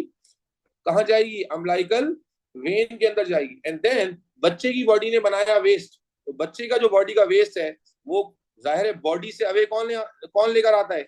आर्टरी लेकर आती है। बच्चे ने अगर कार्बन डाइऑक्साइड बनाई, बच्चे ने अगर यूरिया क्रिएटिनिन वगैरह बनाया, बच्चे ने अगर मेटाबॉलिक वेस्ट बनाए, तो वो बच्चे की बॉडी से निकाल लें। तो which vessels are going to carry things away from the heart? That would be umbilical artery. So umbilical artery will carry all those waste like carbon dioxide, like excessive water or excessive ions, ठीक है ना? And these all the waste will be taken up by, yes please, these all the waste will be taken up by the placental vein, and then placental vein will carry these waste towards the mother. तो ये concept था। और यहां पर मैंने कहा था अगर आपको कंफ्यूजन हो तो बस याद रखें कि इस लेवल पर आर्टरी वेन के साथ कॉमन है, यानी आर्टरी जो अपना मटेरियल ड्रेन कर रही है वो वेन में कर रही है, चाहे वो अम्बिलिकल आर्टरी हो चाहे वो प्लासेंटल आर्टरी हो। Placental artery is common to umbilical vein and umbilical artery is common to placental vein. ये कंसेप्ट था। अब देखते हैं सवाल में क्या है। ठीक है जी। ओहो, नहीं बेटा, placenta is a maternal tissue, उसमें मिक्सिंग हुई भी होती है फ्रेटर्नल टिश्यू की। ठीक है। Describe the function of the placenta and, वही सवाल आ गया, प्लासेंटा और अम्बिलिकल कॉर्ड का फंक्शन शो करें, जो फंक्शन बताएं जो आपको नजर आ रहा है। तो बेटा यहां पर भी देखो क्लियरली दिख रहा है कि अगर ये मदर का यूट्रस है, ये यूट्रस है, you can see that it is a uterus, और आपको नजर क्या आ रहा है कि अगेन यहां देखो एरो यूं करके भी दिखाया हुआ है, एरो यूं करके भी दिखाया हुआ है। तो क्या फंक्शन होगा? प्लासेंटा क्या करेगा सफा? बेटा यही फंक्शन होगा ना प्लासेंटा के थ्रू। प्लासेंटा के थ्रू क्या होगा कि जो ऑक्सीजन और न्यूट्रिएंट्स हैं ये बच्चे की बॉडी में जाएंगे, बच्चे की बॉडी में, और जो बच्चे की बॉडी के वेस्ट हैं वो मदर की बॉडी को रिसीव होंगे। क्या ये बात समझ आती है? प्लासेंटा के थ्रू, ये दिस इज दी एरिया, ये जो लूज टिश्यू आपको नजर आ रहा है ना, ये सारा प्लासेंटल टिश्यू है। ये जो लूज टिश्यू आपको नजर आ रहा है that is all placental tissue. तो मुझे बताइए प्लासेंटल टिश्यू का काम जो अभी मैंने यहाँ समझाया, ये बेटा बहुत अच्छे से क्लैरिटी होनी चाहिए कि प्लासेंटा के थ्रू क्या हो रहा है कि जो न्यूट्रिशन है वो बच्चे की तरफ जा रही है, ऑक्सीजन न्यूट्रिएंट्स, और जो बच्चे का वेस्ट है वो मदर की तरफ आ रहा है। यस और नो? सफा, अबीहा, इरिश्वा, रिनाद, प्लासेंटा क्या कर रहा है? मुझे क्लैरिटी दीजिए ताकि मैं आगे बढ़ूं। कि placenta is carrying nutrition, oxygen, glucose, amino acid from mother body to foetal body या फीटस की body, and it is also receiving all the waste from the foetus, from the baby to the mother. Yes और no? बच्चे से mother को waste मिल रहा है placenta के through, और मदर से बच्चे को क्या मिल रहा है? न्यूट्रिशन मिल रही है। और अम्बिलिकल कॉर्ड का काम उल्टा है।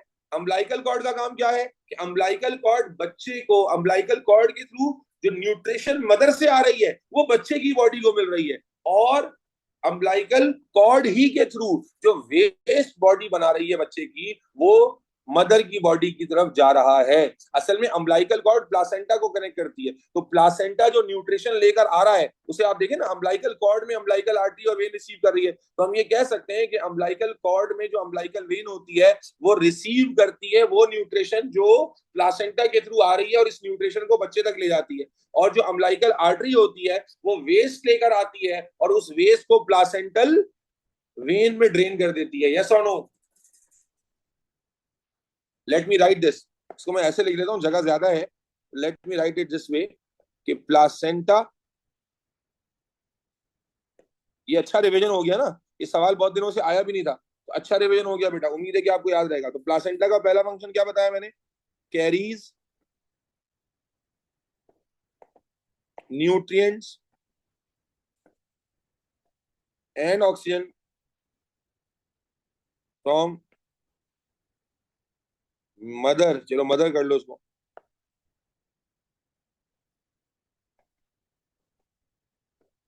फीटस, और देन दूसरा काम क्या है? कैरी मेटाबॉलिक वेस्ट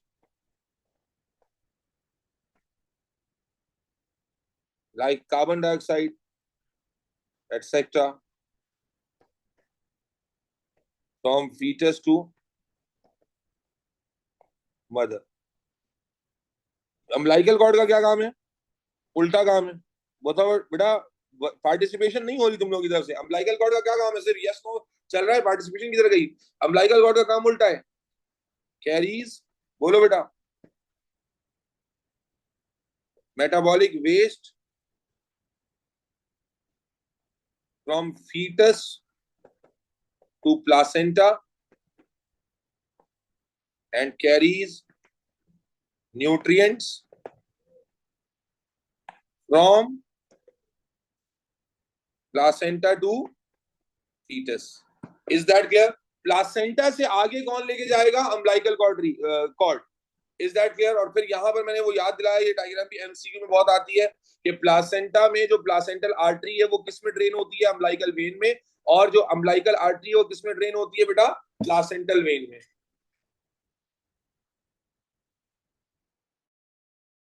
दो ही पॉइंट है तुम्हारे सिलेबस में, ठीक है? आगे चलो। A fetus develops inside an amniotic sac. Do we know that बेटा? हमने पढ़ा था वाटर बैग होता है, एमनियोटिक सैक, एमनियन कोरियन आपके साथ डिस्कस हुआ है। तो फीटस एमनियोटिक सैक में डेवलप करता है। Describe the function of the amniotic sac and the amniotic fluid. बड़ा अच्छा, ये आपकी अच्छी रिवीजन हो जाएगी। तो एमनियोटिक सैक ये थैली होती है, और एमनियोटिक फ्लूइड जो है इसके अंदर मौजूद लिक्विड होता है। तो मेरे बच्चों, एमनियोटिक सैक का क्या काम होता है? जब पढ़ाया गया तो आपको बताया था, एमनियोटिक सैक है तो ये क्या करेगा बेटा? बताइए कि इट विल प्रोवाइड, बोलो बेटा, ठीक है, इट विल, यानी एमनियोटिक सैक से क्या होगा? इट सबसे पहले प्रोटेक्शन मिलेगी, और प्रोटेक्शन के साथ साथ बेबी इसी बैग के अंदर एक कंट्रोल्ड एनवायरनमेंट में ग्रो करेगा। यानी एमनियोटिक सैक एक कंट्रोल्ड एनवायरनमेंट प्रोवाइड करता है to the fetus to grow, and hold करके रखता है फीटस को भी और एमनियोटिक फ्लूइड को भी, और उसे प्रोटेक्शन भी देता है बच्चे को बाहर वाले एनवायरनमेंट से। जबकि जो इसके अंदर फ्लूइड है, ये फ्लूइड क्या कर रहा होता है? तो मेरे बच्चे, आपको बताया गया था कि जब भी कोई इंपैक्ट पड़ेगा तो ये इंपैक्ट कौन एब्जॉर्ब कर लेगा? फ्लूइड एब्जॉर्ब कर लेगा। यानी एमनियोटिक फ्लूइड का जो रोल होता है वो प्रोवाइड्स द कुशनिंग इफेक्ट और act as a shock absorber और cause protection of the foetus by absorbing the mechanical impact. कि जो बच्चा है वो इस बैग के अंदर जो फ्लूइड में ग्रो कर रहा है, खाली होता तो इंपैक्ट डायरेक्टली बच्चे की बॉडी पर आता, लेकिन जब ये लिक्विड से भरा हुआ है तो ये कुशनिंग इफेक्ट प्रोवाइड करता है। और ये चीज आपने अपनी क्लास के नोट्स में लिखी हुई है, ठीक है जी। और न्यूट्रिशन भी वेरी गुड। दूसरा, एमनियोटिक फ्लूइड में न्यूट्रिशन होती है जो स्लोली बच्चे की बॉडी में डिफ्यूज होती है। सही है ना बेटा? ये दोनों एस्पेक्ट आपने लेक्चर में कवर किए हुए हैं। तो एमनियोटिक सैक और उसके फंक्शन लिखने हैं, ठीक है? तो एमनियोटिक सैक का पहले लिख देते हैं, holds the fetus and amniotic fluid. क्या ख्याल है? एमनियोटिक फ्लूइड और फीटस दोनों को होल्ड करता है, यस और no? Plus provides control environment. क्या ख्याल है बच्चों? एक कंट्रोल एनवायरनमेंट, कंट्रोल या closed environment to the baby, to the fetus. इसी तरह प्रोटेक्शन, एक बैग है, बैग के अंदर है तो बाहर की चीजों प्रोटेक्शन है। दूसरा, एमनियोटिक फ्लूइड। एमनियोटिक फ्लूइड क्या करता है? अभी हमने कहा प्रोवाइड्स कुशनिंग इफेक्ट अगेंस्ट, बोलो, अगेंस्ट मैकेनिकल, अरे बोलो भाई, रिवाइज करते नहीं हो तुम लोग? Mechanical impact. इतना सारा रिवीजन का मौका मिल रहा है। और इसके अलावा plus contain nutrition, contain nutrients which can be uptake by the fetus, yes or no? चलो आगे चलते हैं। Okay, syphilis is a sexually, अच्छा सिफिलिस हमारे सिलेबस में नहीं है लेकिन ये सवाल किसी और रेफरेंस से पूछा गया है, आइए देखते हैं। Syphilis is a sexually transmitted disease that can be pass from mother to her fetus. State the name of one other sexually transmitted infection that can be pass from mother to fetus. हाँ भाई, mother to foetus में और कौन सा infection आपने पढ़ा हुआ है? डेफिनेटली दैट इज HIV और AIDS. Very good. State two ways to control the spread. हाँ भाई, एड्स को कंट्रोल करने के लिए दो चीजें आप क्या कर सकते हैं, वेरी गुड, दो बहुत सारी चीजें पढ़ी थी, मैं याद दिलाता हूँ, टू हैव, वेरी गुड, आप क्या करते हैं, blood transfusion, screen blood transfusion कर सकते हैं, एजुकेट एंड अवेयरनेस कर सकते हैं, नीडल्स को डिस्कार्ड कर सकते हैं, स्टेरलाइज नीडल यूज कर सकते हैं, इसके अलावा जनाब आली सेक्सुअल कांटेक्ट आप अवॉइड कर सकते हैं मल्टीपल पार्टनर्स के साथ, अननोन पार्टनर्स के साथ, या क्या प्रोटेक्शन मेथड्स लाइक कॉन्डम्स वगैरह यूज कर सकते हैं, यस और नो, ये सारी बातें पढ़ी थी, इनमें से कोई दो लिखनी है, अरे हाँ ना बोलो बेटा, यस और नो, तो आप क्या कह सकते हैं, क्या क्या कर सकते हैं मेरे बच्चे, तो आपने क्या कहा, यूजिंग स्टेरिलाइज्ड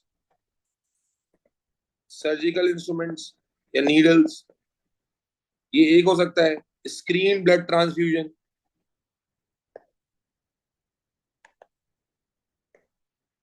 इसी तरह अवॉइड सेक्सुअल कॉन्टैक्ट, ये दो लिखनी है, मैं याद रहा, मल्टीपल पार्टनर्स, इसी तरह यूज प्रोटेक्टिव या protection during intercourse such as condoms वगैरह, is that clear everybody, yes और नो, ये सवाल भी कंप्लीट हो गया, are you all good to go in this question as well, चलो, okay, we have question number 5 now, ठीक है, क्वेश्चन नंबर 5 हम शुरू करने जा रहे हैं, it is a diagram showing a cross section of a leaf, बेटा लीफ का तो डायग्राम आपने अच्छे से पढ़ा है, can you comprehend the diagram, this is the area, you can see, ये अपर एपिडर्मिस है, एंड देन अपर एपिडर्मिस के द्वारा ये लॉन्गिट्यूडनल सेल्स नजर आ रहे हैं, what are these longitudinal cells guys and girls, what are these longitudinal cells, these should be palisade cells, ठीक है, and then you can see loosely arranged cells, these are loosely arranged cells, and what are these should be, these should be spongy cells, and these are, you can see air spaces, large air spaces, yes or no, and here you can see, what you can see here, what are these structures, can you point out these, what are these structures, these are vascular bundles, आपको कैसे पता चला vascular bundle है, तो can you see this hollow xylem, can you see this hollow xylem here and surround, अगर ये xylem है तो साथ में लाजमी तौर पे फ्लोएम होगा, so that is the picture showing, I don't know what is the question, let's read the question, diagram clear है, ये लीव का डायग्राम है, ये अपर एपिडर्मिस है, ये वेस्कुलर बंडल्स जगह जगह पर मुझे नजर आ रहे हैं, ये एयर स्पेसेस नजर आ रहे हैं, ये स्पॉन्जी सेल्स नजर आ रहे हैं, पैलिसेड सेल्स नजर आ रहे हैं, ठीक है, आगे चल, on figure 15.1 draw a circle around vascular bundle, okay, circle draw करना है अराउंड वेस्कुलर बंडल, अभी मैंने बताया था, वेस्कुलर बंडल के अराउंड सर्कल ड्रॉ करना है, तो you can draw circle like this, yes और नो, ठीक है, और even you can draw circle here, clear, और even you can draw circle here, ठीक है, किसी एक जगह पे ड्रॉ करना है, ठीक है जी, फिर कहता है on figure 5.1 draw a label line X, label line and the letter X to identify the palisade mesophyll cell, हाँ भाई पेलिसेड मेसोफिल सेल को आइडेंटिफाई करें, पेलिसेड मेसोफिल सेल्स को आइडेंटिफाई करें, तो आई थिंक वेरी क्लियर है, X label करके these are palisade cells, yes और no, I should label it right this, these are X, yes और no, palisade cells, easy PG, ठीक है, easy peasy lemon squeezy, चलें आगे चलते हैं, अरीबा थोड़ी सी पार्टिसिपेशन कर लो और थोड़ा सा अप्रिसिएशन भी कर लो कि सर आ रहा है नहीं आ रहा, वरीशा तुम्हारी तरफ से भी कोई पार्टिसिपेशन नहीं हो रही आज, क्या बात है, रेनाद I need you to participate बेटा, state the names of the cell structure in palisade mesophyll cell where photosynthesis takes place, क्या बात, कौन से स्ट्रक्चर में होती है बेटा, क्लोरोप्लास्ट लिखना है, क्लोरोफिल नहीं लिख के आना, देखो गड़बड़ कर दी ना, जो बच्चा क्लोरोफिल लिखेगा वो एक्सेप्ट नहीं होगा, क्यों, क्या क्लोरोफिल सेल स्ट्रक्चर होता है, देखो इस तरह नंबर कटवाते हो तुम लोग, गधे जो हो ना वो ये करते हो कि इस तरह नंबर कटवाते हो, क्लोरोफिल अगर लिखकर आ गए तो वो तो सेल स्ट्रक्चर है ही नहीं, नंबर मिलेंगे ही नहीं, क्लोरोप्लास्ट पे नंबर मिलेंगे, इज दैट क्लियर, बोलबो क्लियर, ओके, कहता है describe the function of the tissues in the vascular bundle in a leaf, okay, तो वेस्कुलर बंडल में कौन से टिश्यूज होते हैं बेटा, आपको मालूम है जब टिश्यू का है इसका मतलब है जाइलम और फ्लोएम दोनों की बात हो, दोनों के फंक्शन पता है आपको, यस और नो, दोनों के फंक्शन पता है, जाइलम का फंक्शन क्या होता है, to transport water and minerals from root to leaves और provides support to the plant, phloem का फंक्शन क्या होता है, फ्लोएम का फंक्शन क्या होता है, carry assimilates like glucose amino acids from source to from source to sink. लिख लोगे या नहीं लिख लोगे? मैं यहां शॉर्टकट में लिख देता हूं। यहां पर एसेंट ऑफ सैप है और सपोर्ट है। यहां पर एसिमिलेट्स की मूवमेंट है, लाइक ग्लूकोज, जिक्र कर देना, like not glucose, like amino acids, sucrose, from source to sink, या जिसको आप ट्रांसलोकेशन कहते हैं। ठीक है जी, चलिए।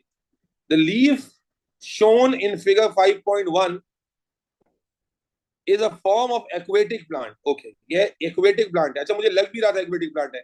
कैसे लग रहा था? देखो, एक्वेटिक प्लांट का मतलब क्या होगा? जो पानी में रह रहा है। जो प्लांट पानी में रह रहा होगा उसका क्या प्रॉब्लम होगा, बताओ मुझे, लॉजिकली सोचो। जो प्लांट पानी में रह रहा होगा उसका प्रॉब्लम क्या होगा? उसके पास पानी बहुत ज्यादा आ रहा होगा। और जब बहुत ज्यादा पानी आता है तो हमने क्या पढ़ा है कि प्लांट के लिए एक्सेस वाटर क्या होता है? वेस्ट होता है, नहीं होता गाइस एंड गर्ल्स? प्लांट के लिए एक्सेस वाटर वेस्ट होता है या नहीं होता बच्चे, बोलो? It is waste. तो जब प्लांट के लिए एक्सेस वाटर वेस्ट होगा तो आप देखिए उसको लूज करने के लिए ज्यादा से ज्यादा एयर स्पेसेस नजर आ रही है आपको, क्योंकि जाहिर है आपको मालूम है जितना ज्यादा एयर स्पेसेस होती है ट्रांसपायरेशन उतने ज्यादा होती है। यस और नो? एयर स्पेसेस जितनी ज्यादा होती है ट्रांसपायरेशन भी उतनी ज्यादा होती है। यस और नो? ठीक है ना? अब देखो वापस चलते हैं, सवाल मुझे पढ़ के पता चलेगा क्या है। The leaf shown in figure 5.1 is from aquatic plant adaptive to live in water. The leaf float on the surface of water. Leaf जो है float कर रहा है surface of water पे. State the term used to describe the plant that are adaptive to live in water. तो बेटा जो plant पानी में रहने के काबिल होता है उसे क्या कहते हैं? हाइड्रोफाइट कहते हैं। मैं ये अलग अलग नाम तो बता देता हूँ। जो पानी में रहता है फ्रेश वाटर के अंदर उसे हाइड्रोफाइट कहते हैं, पानी में रहने वाला। इसी तरह जो सी वाटर में रहता है, सी वाटर में, उसे हेलोफाइट कहते हैं। ठीक है, इसी तो लिखवा रहा हूं। इसी तरह जो ड्राई कंडीशन में रहता है, भाई आपको पता है ना, ड्राई कंडीशन में रहेगा तो ड्राई कंडीशन में रहने पर क्या होगा? स्टोमेटा बड़े होंगे छोटे होंगे? लीफ का साइज बड़ा होगा छोटा? ट्रांसपिरेशन से रिलेटेड है ये सारा। ये ट्रांसपिरेशन से रिलेटेड कॉन्सेप्ट है सारा। अगर एक प्लांट ड्राई कंडीशंस में रह रहा है आयशा, तो क्या लगता है तुम्हें कि वो वाटर की ट्रांसपिरेशन ज्यादा करना चाहेगा या कम करना चाहेगा? बिल्कुल कम करना चाहेगा, क्योंकि पानी उसके पास है ही नहीं। इसको कहते हैं जीरो फाइट। ठीक है, चलो। तो ये ट्रांसपिरेशन से रिलेटेड कॉन्सेप्ट है। Identifies feature T shown in 5.1 and explain how this feature adapts to the leaf, adapts the leaf to float on the surface of water. Feature T क्या था भाई? वो फीचर टी क्या है भाई? This is air space. There, this is air space. ठीक है जी, तो ये क्या है? एयर स्पेस है। ठीक है, एक्सप्लेनेशन। अब उसने कहा है कि ये एयर स्पेस से प्लांट पानी में फ्लोट कैसे करेगा? एयर स्पेस से प्लांट पानी में फ्लोट कैसे करेगा? तो मुझे बताइए, ये एयर स्पेसेस तो हैं, इससे कैसे फ्लोट करेगा बताइए? पानी में फ्लोट कैसे करेगा? लार्ज एयर स्पेसेस हैं जो क्या करेंगी उसकी भाई फ्लोट करने का प्रिंसिपल किस पे होता है? डेंसिटी पर होता है ना। सरफेस एरिया और डेंसिटी पर होता है। सरफेस जितनी बड़ी होगी, है भाई, आप देखते ना पानी में, आप कोई चीज अब फैला कर डालोगे तो वो फ्लोट कर जाएगी। आप एक पेपर लो, पीस ऑफ पेपर को ऐसे डाल दो फ्लोट कर जाएगा, और उसको रोल करके डालो तो सिंक कर जाएगा। ठीक है ना? ग्रेजुअली दो, पानी में फ्लोट करने के लिए दो चीज इंपॉर्टेंट होती है, डेंसिटी और सरफेस एरिया। तो जो लार्ज एयर स्पेसेस हैं वो डेंसिटी को क्या कर देंगी? कम कर देंगी, और सरफेस एरिया को बढ़ा देंगी, जो लीफ को फ्लोट करने में हेल्प करेगा। यस और no guys and girls? That is basic physics. ठीक है, तो आप क्या भरोगे? Provides large air spaces, surface बढ़ जाएगी, large surface area and decrease density which helps to float.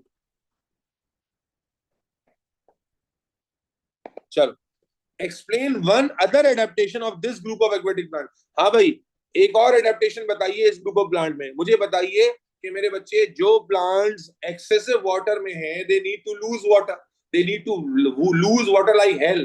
तो मेरे बच्चों, इनको क्या करना होगा? इनके पास एयर स्पेसेस ज्यादा होंगी, इनके पास जो क्यूटिकल होगी वो नहीं होगी या ना के बराबर होगी, क्योंकि क्यूटिकल भी वाटर को रोकती है। स्टोमेटा यूजुअली सिर्फ लोअर एपिडर्मिस पर होते हैं, पर इनमें स्टोमेटा क्या होगा, लोअर और अपर दोनों एपिडर्मिस पे होगा। बात समझ आ रही है? वाटर के लॉस को इंक्रीज कैसे कर सकते हैं, लीफ का साइज बड़ा होगा ताकि ज्यादा से ज्यादा स्टोमेटा हो, और जब ज्यादा से ज्यादा स्टोमेटा होंगे तो ज्यादा से ज्यादा वाटर लॉस होगा। यूज योर सेंस, दोबारा समझें कि एक्वेटिक प्लांट्स में मैं लिखवा देता हूं क्या एडेप्टेशन नजर आएंगी आपको। भाई इनका प्रॉब्लम ये कि they need to increase water loss. तो अब जो जो चीजें वाटर लॉस को इंक्रीज कर सकती हैं, तो लीव का सरफेस एरिया ज्यादा होगा, इससे क्या फायदा होगा, मोर स्टोमेटा आ जाएंगे। स्टोमेटा जो है वो अपर और लोअर दोनों एपिडर्मिस पर होंगे। लार्ज एयर स्पेसेस होंगी, जैसे कि अभी आपने देखा, टू इंक्रीज ट्रांसपायरेशन, ट्रांसपिरेशन को बढ़ाने के लिए। इसी तरह क्यूटिकल एब्सेंट होगी। क्यूटिकल क्यों एब्सेंट होगी, क्योंकि क्यूटिकल भी वाटर लॉस को प्रिवेंट करती है। यहां तो आपको वाटर ज्यादा से ज्यादा लूज करना है, यस और नो। तो बेटा एक्सप्लेन वन अदर, ये जो वन अदर एडेप्टेशन लिखनी है ना, डायग्राम से नहीं लिखनी, वरना वो कहता है फिगर लिखे। ठीक है, ये एडेप्टेशन में डायग्राम से नहीं लिखी, हमें अदर एडेप्टेशन थ्योरी की नॉलेज से लिखनी है। तो state explain one other adaptation, तो आप कोई भी एडेप्टेशन लिख सकते हो विद एक्सप्लेनेशन, तो 2 नंबर मिलेंगे। तो आप इसमें से चूज कर लो। For example stomata present both on upper, बोलो बेटा, अपर एंड लोअर एपिडर्मिस। और इसका एक्सप्लेनेशन क्या होगा बच्चों, एक्सप्लेनेशन क्या होगा, टू इंक्रीज लॉस ऑफ, बोलो बेटा, water by transpiration. Is this clear everybody out there? Talha, Mustafa, Warisha, Khubaib, Arisha, Rishva, Ayesha, Rameen, Rahimeen, Rimsha, Hassan, Yahya, Sufiyan, Rabia, everybody else. जी सफा, बिल्कुल क्लास के बाद पीडीएफ भी मिल जाएगी। ठीक है, फरवरी मार्च 2025 का पेपर चल रहा है, कौन अभी नींद से जागा कह रहा है कौन सा पेपर है? क्लियर है बेटा? अच्छा, इसी तरह अगर चलो जीरो फाइट आ जाता कभी पेपर में, जो ड्राई कंडीशन में है, तो ड्राई कंडीशन में हमने क्या कहा, उसको वाटर लॉस को क्या करना है बेटा, बोलो, कम करना है। तो कैसे कम करेगा, सोचो, मौका मिला तो रिवाइज कर देता हूं, कैसे कम करेगा। तो इसमें जो लीव होंगे वो बहुत, बोलो बेटा, लीव का साइज बहुत स्मॉल होगा। क्यूटिकल बोटा, बोलो बेटा, क्यूटिकल क्या होगी, एक्सट्रीमली थिक होगी। लीव में कन्वर्ट इनटू स्पाइन्स, लीव कांटों में कन्वर्ट हो जाएंगे, टोटली खत्म भी हो सकते हैं। इसी तरह क्यूटिकल का लिख दिया मैंने। Stomata are very few in number, stomata का नंबर बहुत ही कम होगा। तो ये कॉमन सेंस से आप जोड़ सकते हैं, क्योंकि एग्जामिनर आपको सिनेरियो बेस्ड क्वेश्चन देगा, उस सिनेरियो में आपको बताएगा कि भाई जियोफाइट क्या होता है, ड्राई कंडीशन वाला प्लांट होता है। तो बेटा आप उसी से रिलेट करके अपना आंसर पूरा करोगे। Are you all good to go, yes और no? Is that clear?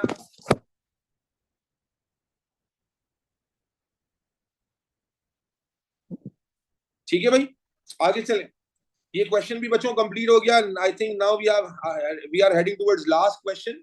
It should be last question, and this is a lengthy question, I guess. Yes, it is the last question, and let's see what it is. ठीक है बेटा, उम्मीद है कि this is chapter, ये paper बड़ा अच्छा paper है, और इसके अंदर वो बहुत सारे अनटैप पार्ट हमने टैप किए हैं जो यूजुअली पेपर्स में नहीं आ रहे होते। ठीक है, और मजे की बात आप देख रहे हो कि इस पेपर के अंदर भी कोई भी सिग्निफिकेंट तगड़ा चैप्टर है ही नहीं, ना ट्रांसपोर्ट इन मैन है, ना गैसियस एक्सचेंज है, ना कोऑर्डिनेशन इन प्लांट्स है, ना रिप्रोडक्शन इन प्लांट्स है। नोटिस कर रहे हो? तो बाज दफा पेपर इतना आसान आ जाता है कि आप उसे कॉम्प्रिहेंड ही नहीं कर पा रहे होते। कि आप नोटिस किया आपने, आखिरी सवाल पर आ गए हम, कोई भी बड़ा तगड़ा चैप्टर पूरे पूरे पेपर में है ही नहीं। तो बेटा बायोलॉजी कम्स विद सरप्राइजेस, इसीलिए पूरे साल कहता हूं कि अगर आपने पढ़ा है ना, ढंग से पढ़ा है। बहुत सारे बच्चे विदाउट टेकिंग नेम वो क्या करते हैं, सिर्फ इंपॉर्टेंट चैप्टर्स अच्छे से पढ़ लेते हैं, बाकी चैप्टर छोड़ देते हैं, टीचर्स खुद छोड़ देते हैं कि भाई छोड़ देते हैं, छोड़ा नहीं आएगा, और फिर इवेंचुअली प्रॉब्लम होता है। ठीक है, तो उम्मीद है कि अल्लाह ने चाहा तो ये प्रॉब्लम आपके साथ नहीं होगा। अरीबा साकिब, डिस्टिंक्शन चाहिए? चलें, microplastics are pieces of plastics with a diameter less than 0.5 centimetre. Okay, ये मेरे ख्याल पोल्यूशन से रिलेटेड आ गया है। क्या नाम है इसका, आपका जो आखिरी आखिरी हिस्सा है बायोडाइवर्सिटी वाला। ठीक है, माइक्रोप्लास्टिक वो प्लास्टिक के पीसेस हैं जिनका डायमीटर 0.5 सेंटीमीटर से भी कम होता है, यानी बहुत छोटे होते हैं। Figure 6.1 shows the mass of microplastics in the ocean between 2000 to 2040। कहता है भाई 2000 से 2040 तक जो मास है, 2040 तो भी आया भी नहीं है, 2000 टू 2040 तक एक जो है ना एक एस्टिमेटेड मास शो किया हुआ है। The data between 2000 to 2020 is an estimate. कहता है 2000 से लेकर 2020 यानी 2020 तक जो डेटा है ये एक एस्टिमेटेड डेटा है। ठीक है, the data after 2020 is a prediction, और ये जो डेटा है उसके बाद ये प्रिडिक्टेड डेटा है उसको देखते हुए। ठीक है, ये सब वो बता रहा है। suggest what why the mass of microplastics between 2000 to 2020 shown in this figure 6.1 is an estimate, or it's a very generic question. I think it's a very generic question. It should be very easy to answer. हाँ भाई, मुझे बताइए, कहता है कि ये जो data 2000 से लेकर 2020 तक शो किया गया है ये एक एस्टिमेटेड डेटा क्यों है, डेटा क्यों नहीं? हाँ भाई, it's a very common and generic question. Imagine करो ये ओशन के अंदर माइक्रोप्लास्टिक है, तो why it is an estimated data, why it is not an exact data? What do you think? आप रियल टाइम सिनेरियो में सोचो, इट्स अ डेटा जो माइक्रोप्लास्टिक्स का है। यस अलीशा, बिल्कुल, अगर आपको रिकॉर्डिंग चाहिए तो फौरन आप मेरे असिस्टेंट से राब्ता करके रिकॉर्डिंग लें। आप किस चीज का इंतजार कर रही है बेटा? जिन बच्चों ने लेट ज्वाइन किया है बेटा, मैं देखो, मैं ये जुमला ना मैं बोलता नहीं हूँ, मुझे अच्छा नहीं लगता ये जुमला बोलना, लेकिन एएस में भी खास तौर पे बहुत सारे बच्चों को ना ये जब लेट आते हैं ना तो उनको होता है सर बायोलॉजी में बड़ा प्रॉब्लम आ रहा है बायोलॉजी में। एंड वंस आई से यार मेरे लेक्चर्स तो सुनो, फिर इंशाल्लाह प्रॉब्लम नहीं आएगा, तो कहता नहीं सर हमने तैयारी तो की हुई है, जो है तैयारी तो की, लेकिन then when they listen the lectures then they understand कि यार लेक्चर देने में भी वो चीजें वैसे कवर होती है ताकि जो है वो पास होने में आसानी हो। तो इसलिए अगर आपने पढ़ा हुआ है वो यकीनन बहुत अच्छे से पढ़ा होगा, बट हमारी भी कोई वैल्यू है। खैर, हाँ भाई, मैं क्या पूछ रहा हूँ, मैं कह रहा हूँ कि भाई 2000 से लेकर 2020 तक ये जो डेटा है, 2020 तो गुजर गया है ना, तो ये डेटा एक एस्टिमेटेड डेटा क्यों है, एग्जैक्ट डेटा क्यों नहीं है? अरे अल्लाह के वलियों, मुझे बताओ बेटा, 2030 2040 का नहीं पूछ रहे, इसका पूछ रहे हैं 2000 से लेकर 2020 तक का। मेरे बच्चे, मुझे एक बात बताओ, क्या माइक्रो प्लास्टिक का एग्जैक्ट मास कैसे काउंट करोगे मेरे भाई? मुझे बताओ तो सही, तुम थोड़ा सा अकल नहीं लगा रहे हो? आप माइक्रो प्लास्टिक 0.5 सेंटीमीटर से छोटा है उसने मेंशन किया है, और ओशन के अंदर है, कोई पॉन्ड के अंदर नहीं है कि आपने जनाब आली उस पॉन्ड में से माइक्रो प्लास्टिक को फिल्टर किया और फिल्टर करके वेट कर लिया। नहीं नहीं नहीं, आप बेसिक को मिस करके पता नहीं टेक्निकल बातें सोचे जा रहे हो मेरे बच्चे। इट इज अ प्लास्टिक, ये बहुत ही छोटे साइज का है और बहुत ज्यादा क्वांटिटी में है, तो जाहिर है कि एग्जैक्टली इसको काउंट करना मुमकिन, बोलो बेटा, exactly count because of the small size and its presence in large ocean। Large ocean है, इतने बड़े ओशन में है और साइज बहुत छोटा है, तो एग्जैक्ट काउंट करना मुमकिन ही नहीं है। यस और नो? बोलो भाई, यस और नो? 2 नंबर का सवाल है। It was a very generic question. ठीक है, इसमें कोई लॉजिक, और वो जो कहते हैं कि 2030 अभी आया नहीं, अभी 2030 का नहीं पूछ रहे हैं, वो 2000 से 2020 का पूछ रहे हैं। तो आप क्या बोलेंगे? As microplastics have small size and are present in large ocean, therefore it is impossible to count the exact or measure the exact mass of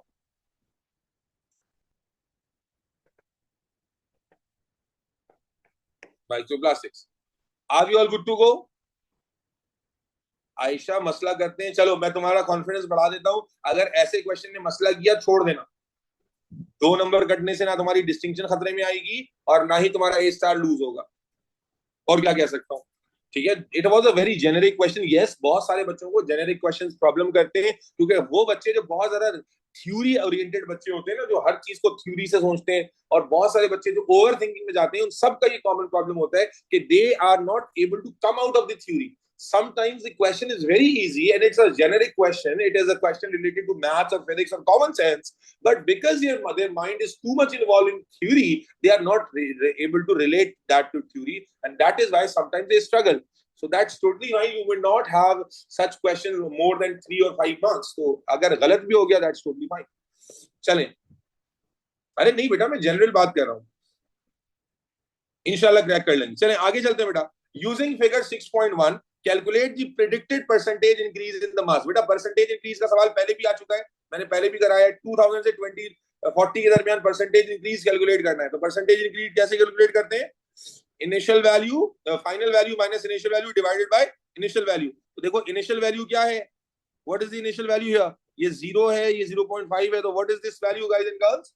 If that is 0 and 0.5, what is this value in 2000? This should be 0.2. Yes or no? And what is the final value in 2040? So 2040, this is 1.5, this is 2.0, that would be 1.75, this would be 1.7. Yes or no? Calculator allowed है? तुम लोग किस दुनिया में रह रहे हो?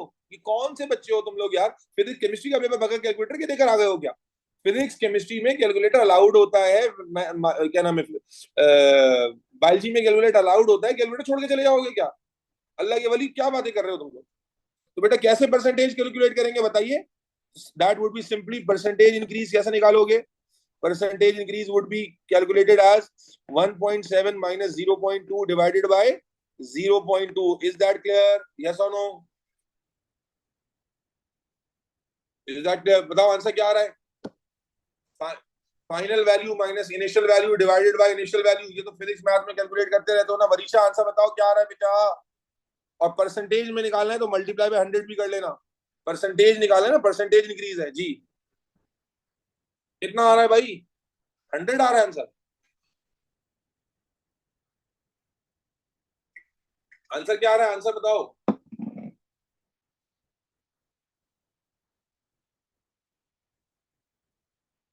जी. Is it 750 everybody? 750% है. ओके. 75 नहीं बेटा, 75 कैसे आएगा? तुम 750 मल्टीप्लाई बाय 100 नहीं किया होगा आपने. परसेंटेज इंक्रीज निकालना है, सिर्फ इंक्रीज नहीं निकालना, परसेंटेज इंक्रीज. तो आपको मल्टीप्लाई बाय 100 भी करना होगा. 750 आ गया. समझ आ गया भाई? यस और नो? समझ आ गया गाइस एंड गर्ल्स? यस और नो? यस और नो? यस और नो? चलें आगे चलते हैं. Okay, phytoplanktons are producers found in the ocean. Phytoplankton absorb microplastic into their cells. Describe what is meant by the term producer. हाँ भाई, producer किसे कहते हैं? That is a very simple question. Producer किसे कहते हैं guys and girls?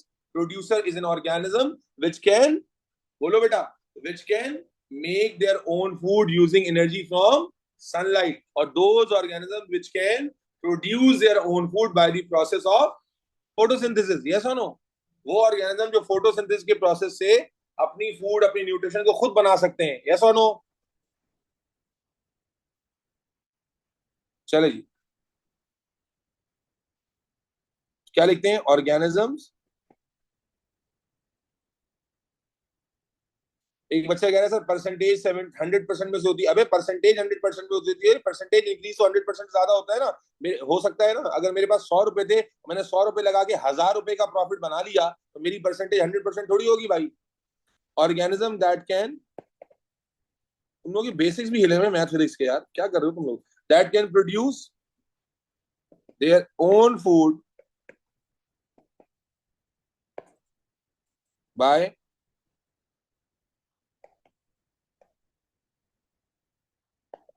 photosynthesis. Is that clear? Is that clear guys and girls? Is that clear guys and girls? Is that clear guys and girls? भाई तुम लोग का response आना बंद क्यों हो गया? क्या कर रहे हो?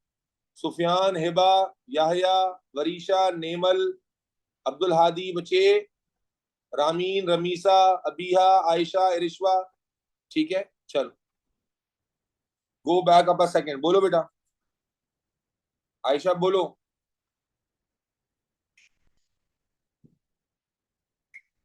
मुझे लगता है तुम लोग पेपर छाप रहे होते हो. तुम लोगों ने फरवरी मार्च 2025 का पेपर कितने लोगों ने खुद पहले किया हुआ था? हैंड रेस करो, कितने लोगों ने किया था? कितने लोगों ने फरवरी मार्च का पेपर किया हुआ था? बस एक तो बच्चों ने किया हुआ था। बेटा पास पेपर प्रैक्टिस जितनी मैंने कराई है वो भी इनफ था यार, अगर वो तुमने सारे सेशन अटेंड नहीं किए। अरीबा कभी तो तारीफ भी कर दिया करो। अरीबा तुम्हारा टीचर तुम्हारे साथ एंड तक बैठा हुआ है, तुम्हें पास पेपर के रट्टे लगवा रहा है पेपर के, हैं? कब से तुम्हें कह रहा हूँ रिवीजन करो रिवीजन करो।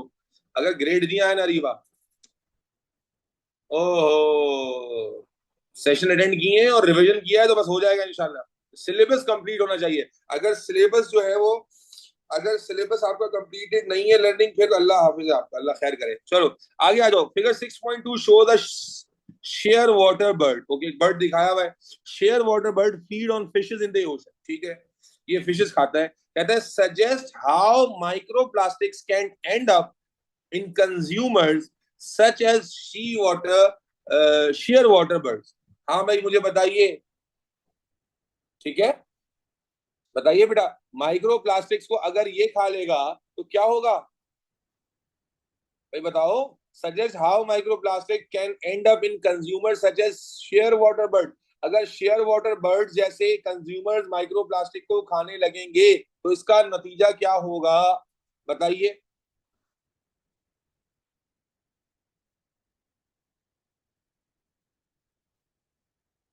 जी मेरे बच्चे, सिंपल होगा कि नहीं, खुद खुद डिकम्पोज होगा। बेटा डिकम्पोज क्यों होगा?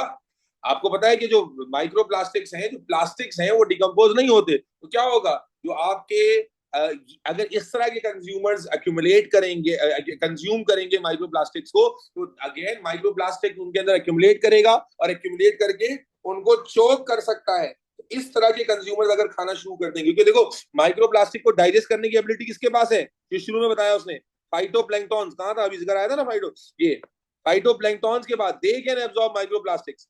Only they can absorb micro plastics. समझ आ रही है बात? माइक्रो प्लास्टिक्स को ये लोग एब्जॉर्ब कर सकते हैं। समझ आ रही है या नहीं आ रही? तो मेरे बच्चे हमसे क्या कहा कि अगर माइक्रो प्लास्टिक क्या करें, suggest how microplastic can end up in consumers such as share water birds. Share water birds जैसे कंज्यूमर अगर माइक्रो प्लास्टिक को कंज्यूम करना शुरू कर दें तो उससे क्या होगा, बोलो बेटा। It's an open ended question. I want to listen to multiple answers. अगर ये इस तरह के कंज्यूमर डायरेक्टली माइक्रो प्लास्टिक पे फीड करेंगे तो माइक्रो प्लास्टिक अक्यूमुलेट होगा, और अक्यूमुलेट होकर क्या कर सकता है मेरे बच्चे, बोलो। अक्यूमुलेट होकर क्या कर सकता है, उनको चोकिंग, उनको चोकिंग का सबब बन सकता है, और अल्टीमेटली जो फूड चेन होगी, जो कंज्यूमर्स होंगे, उनकी डेथ का सबब बन सकता है। और जब कंज्यूमर की डेथ का सबब बनेगा तो इवेंचुअली कंज्यूमर लेवल को मुतासिर कर देगा। भाई नॉर्मली हम क्या कह रहे हैं, फाइटोप्लैंक्टॉन्स जो है वो इन सेल्स को डाइजेस्ट कर सकते हैं, यानी इन माइक्रोप्लास्टिक को डाइजेस्ट कर सकते हैं। समझ आ रही है ना बात? वो इन माइक्रोप्लास्टिक्स को डाइजेस्ट कर सकते हैं, वो इनको यूज कर सकते हैं। लेकिन अगर वो माइक्रोप्लास्टिक्स डायरेक्टली खुद कंज्यूम कर लें तो इवेंचुअली क्या होगा, वो उनकी बॉडी में एक्यूमुलेट करेंगे, और एक्यूमुलेट करके they it will result in there in choking. ठीक है, and eventually that may cause serious problems at the consumer level. Yes और नो? हाँ, अगर फिश खा रहा है, सब वेरी गुड। अगर देखो फाइटोप्लैंक्टन प्रोड्यूसर है, फाइटोप्लैंक्टन प्रोड्यूसर है, फाइटोप्लैंक्टन ने जनाब अली माइक्रोप्लास्टिक को कंज्यूम किया, उसको फिश ने खा लिया, और फिश को जो है वो सी बर्ड ने खा लिया, यानी शेयर वाटर बर्ड ने खा लिया, तो फिर तो बहुत ही अच्छी बात है, प्लास्टिक से छुटकारा मिल जाएगा। यस और नो? लेकिन सवाल बेटा किस रेफरेंस में पूछा गया है ये भी देखो ना। आपसे क्या कहा गया है, आपको कहा गया है share water birds feed on fish in the oceans and suggest how microplastics can end up in consumers in sheer water bodies। तो अगर ये इस तरह के कंज्यूमर किस पे फीड करता है, कंज्यूमर किस पे फीड करता है, तो कंज्यूमर प्राइमरी, अगर सेकेंडरी कंज्यूमर है तो वो प्राइमरी कंज्यूमर पे फीड करेगा, या वो प्रोड्यूसर पे भी फीड कर सकता है। तो अगर ये डायरेक्टली माइक्रोप्लास्टिक्स को पर फीड करेंगे तो that will result in accumulation of the microplastic and resulting in choking eight the consumer level. और अगर ये फिशेस पर फीड करेंगे तो फिर that could be beneficial aspect कि भाई फिशेस ने फाइटोप्लैंक्टॉन्स को खाया, फाइटोप्लैंक्टॉन्स ने माइक्रोप्लास्टिक को डाइजेस्ट कर दिया, और इन्होंने फिशेस को डाइजेस्ट कर दिया, तो इन दैट केस जो माइक्रोप्लास्टिक्स हैं वो ओशन से क्या हो जाएंगे, रिमूव हो जाएंगे। यस और नो?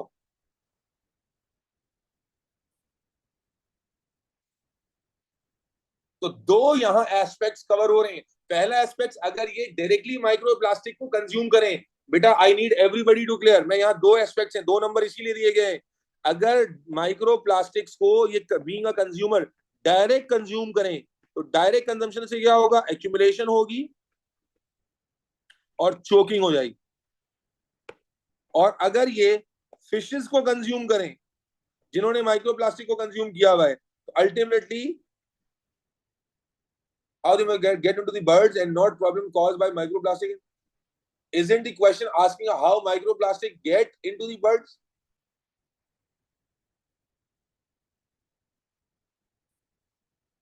देखिए सवाल ने ना ये ओपन एंडेड क्वेश्चन है, और जब ओपन एंडेड क्वेश्चन है तो ओपन एंडेड क्वेश्चन के कई एस्पेक्ट है। सजेशन का सवाल है ना बेटा, समझो सजेशन के सवाल में सजेशन का question is open ended question, so you have to relate microplastics to shearwater bird, so you can relate in multiple ways.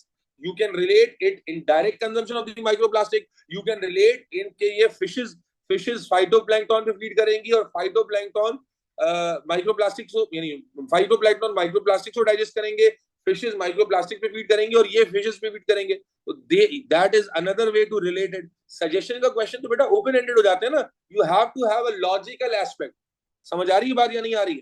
तो you can yes use any certain any particular point, ठीक है। I would go with this one, this is a pretty easy one कि भाई microplastics को direct consume करेंगे तभी ये पहुंचेगा, इन दैट केस में चोकिंग का सबब बनेगा।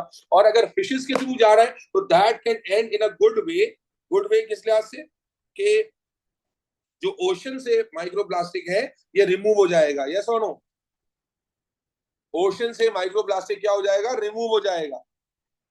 अब वो टॉक्सिक होगा या नहीं होगा दैट इज अनदर डिस्कशन, दो नंबर का सवाल है, we do not have to have too much of discussion on that point, ठीक है। इसके बाद ये बहुत आसान सा सवाल आ गया बेटा, the population of shearwater bird is decreasing, population decrease कर रही है। सवाल बड़ा वाजे है, ये मेरे ख्याल है हर पेपर में हम सवाल करते हैं, describe 3 ways the population of shearwater bird can be conserve. हाँ भाई, कंजर्वेशन टेक्निक्स क्या क्या होती है, जल्दी जल्दी बताओ। कंजर्वेशन टेक्निक्स बहुत सारे पॉइंट्स हैं, क्या क्या पॉइंट्स होते हैं कंजर्वेशन टेक्निक्स में, क्या क्या कर सकते हैं अगर एक पॉपुलेशन डिक्रीज हो रही है तो? सबसे पहले उनकी इंपॉर्टेंस के बारे में एजुकेट कर सकते हैं लोगों को, उनके नंबर्स को मॉनिटर कर सकते हैं, ठीक है जी। उनकी प्रोटेक्शन के लिए, उनकी हंटिंग के लिए लेजिस्लेशन लॉज बना सकते हैं, उनकी हंटिंग पे पाबंदी लगा सकते हैं, उनके ब्रीडिंग प्रोग्राम्स रन कर सकते हैं, यस और नो? मैश साइज तो फिशेस में आएगा ना चंदा, क्या कर रही हो? ये शेयर वाटर में मैश साइज कहां से आ गया? वो तो फिशेस में आता है, कोई भी पॉइंट कहीं भी ठोकना होता।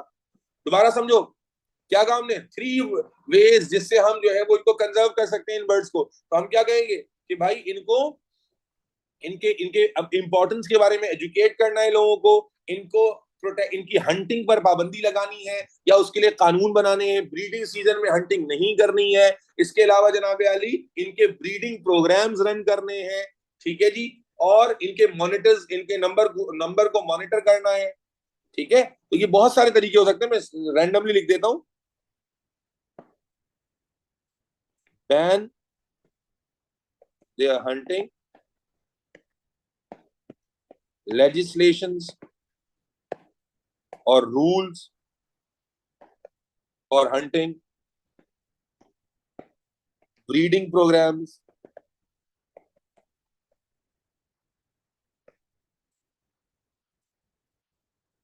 monitoring। बेटा ये हम जगह अभी तक फिशेस में आ रहा था, monitoring their numbers, educate and awareness, yes और नो बेटा? Is everybody clear about this? Is everybody in the class clear about this? Kabir, Eman, Barisha, Areeba, ताहा, आयशा, रामीन। ये मेरे ख्याल है मोस्ट रिपीटेड क्वेश्चन हो गया, नहीं हो गया? मोस्ट रिपीटेड क्वेश्चन है, कंजर्वेशन की टेक्निक्स बार बार आती है हर सवाल में, यस और नो? मैश साइज वाली बात हमने क्यों लिखी, क्लियर है? मैश साइज वाली बात वो तो फिशेस के लिए आएगी ना बेटा, यहां थोड़ी आएगी। चलो, explain the risk to a population if its population size decrease. हाँ भाई, अब आखिरी सवाल है, explain the risk of a population, risk to a population if its population size, कि पॉपुलेशन को क्या रिस्क होता है जब पॉपुलेशन साइज डिक्रीज होता है। तो मेरे बच्चे मुझे बताइए, क्या आपने जब इकोलॉजी के चैप्टर्स पढ़े हैं तो आपने क्या पढ़ा है कि लाइफ की वैरायटी को मेंटेन करना क्यों जरूरी होता है? लाइफ की वैरायटी को 3 नंबर है। तीन बातें, जब पॉपुलेशन साइज डिक्रीज हो रहा है तो सबसे पहले क्या होगा, क्या जेनेटिक वेरिएशन में कमी आना शुरू हो जाएगी, यस और नो? जब जब पॉपुलेशन साइज डिक्रीज होगा तो जेनेटिक वेरिएशंस कम होना शुरू हो जाएंगी, यस और नो? हमने ये बात की थी, जेनेटिक वेरिएशन कम होगी। जब जेनेटिक वेरिएशन कम होगी तो मोर प्रोन टू डिजीज हो जाएगा। जब वेराइटी कम होगी तो more prone to diseases, yes और नो? रिस्क ऑफ एक्सटिंक्शन बढ़ जाएगा, बोलो बेटा, रिस्क ऑफ एक्सटिंक्शन बढ़ जाएगा। डिक्रीज होगी genetic variation, more prone to disease होगा, लेस एडेप्टेबिलिटी टू एनवायरमेंट होगा। बहुत सारी बातें लिखी जा सकती हैं। एनवायरमेंट के लिहाज से एडेप्टेबिलिटी कम हो जाएगी, एक्सटिंक्शन का चांस बढ़ जाएगा, डिजीजेस का चांस बढ़ जाएगा, जेनेटिक वेरिएशंस कम हो जाएंगी, यस और नो? इज दैट क्लियर बच्चों? Again this question has been asked multiple times. मैं दोबारा बता देता हूं फातिमा फैयाज, बेटा रिस्क, वो कहता है explain the risk to a population. जो पॉपुलेशन साइज डिक्रीज हो रहा है इससे पॉपुलेशन को क्या क्या रिस्क पैदा होगा।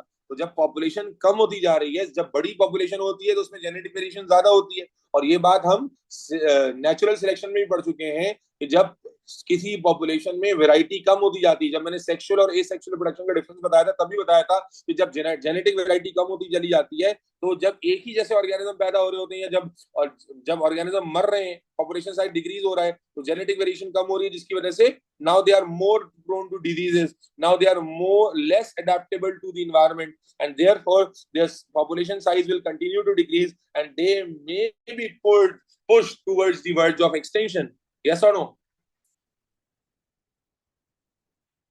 बेटा फूड चेन नहीं पूछोगे, बट आप समझो ना, ये तो उस पॉपुलेशन के रिस्क पूछ रहा है सुलेमान नासिर। फूड पॉपुलेशन यानी आप वो जो कह रहे हैं फूड चेन इफेक्ट होगी, वो तो आपसे फूड चेन के रेस्टोरेंट से पूछ नहीं रहा, वो आपसे पूछ रहा है पॉपुलेशन को क्या रिस्क है, उसकी पॉपुलेशन, जो बर्ड्स की पॉपुलेशन है, जब उसका साइज डिक्रीज हो रहा है तो उस पॉपुलेशन को क्या रिस्क है, तो उसका फूड चेन पे ताल्लुक नहीं है। Is that clear? मुझे बेटा बताओ, क्या ये अच्छे समझ में आया सबको ये पेपर, यस और नो?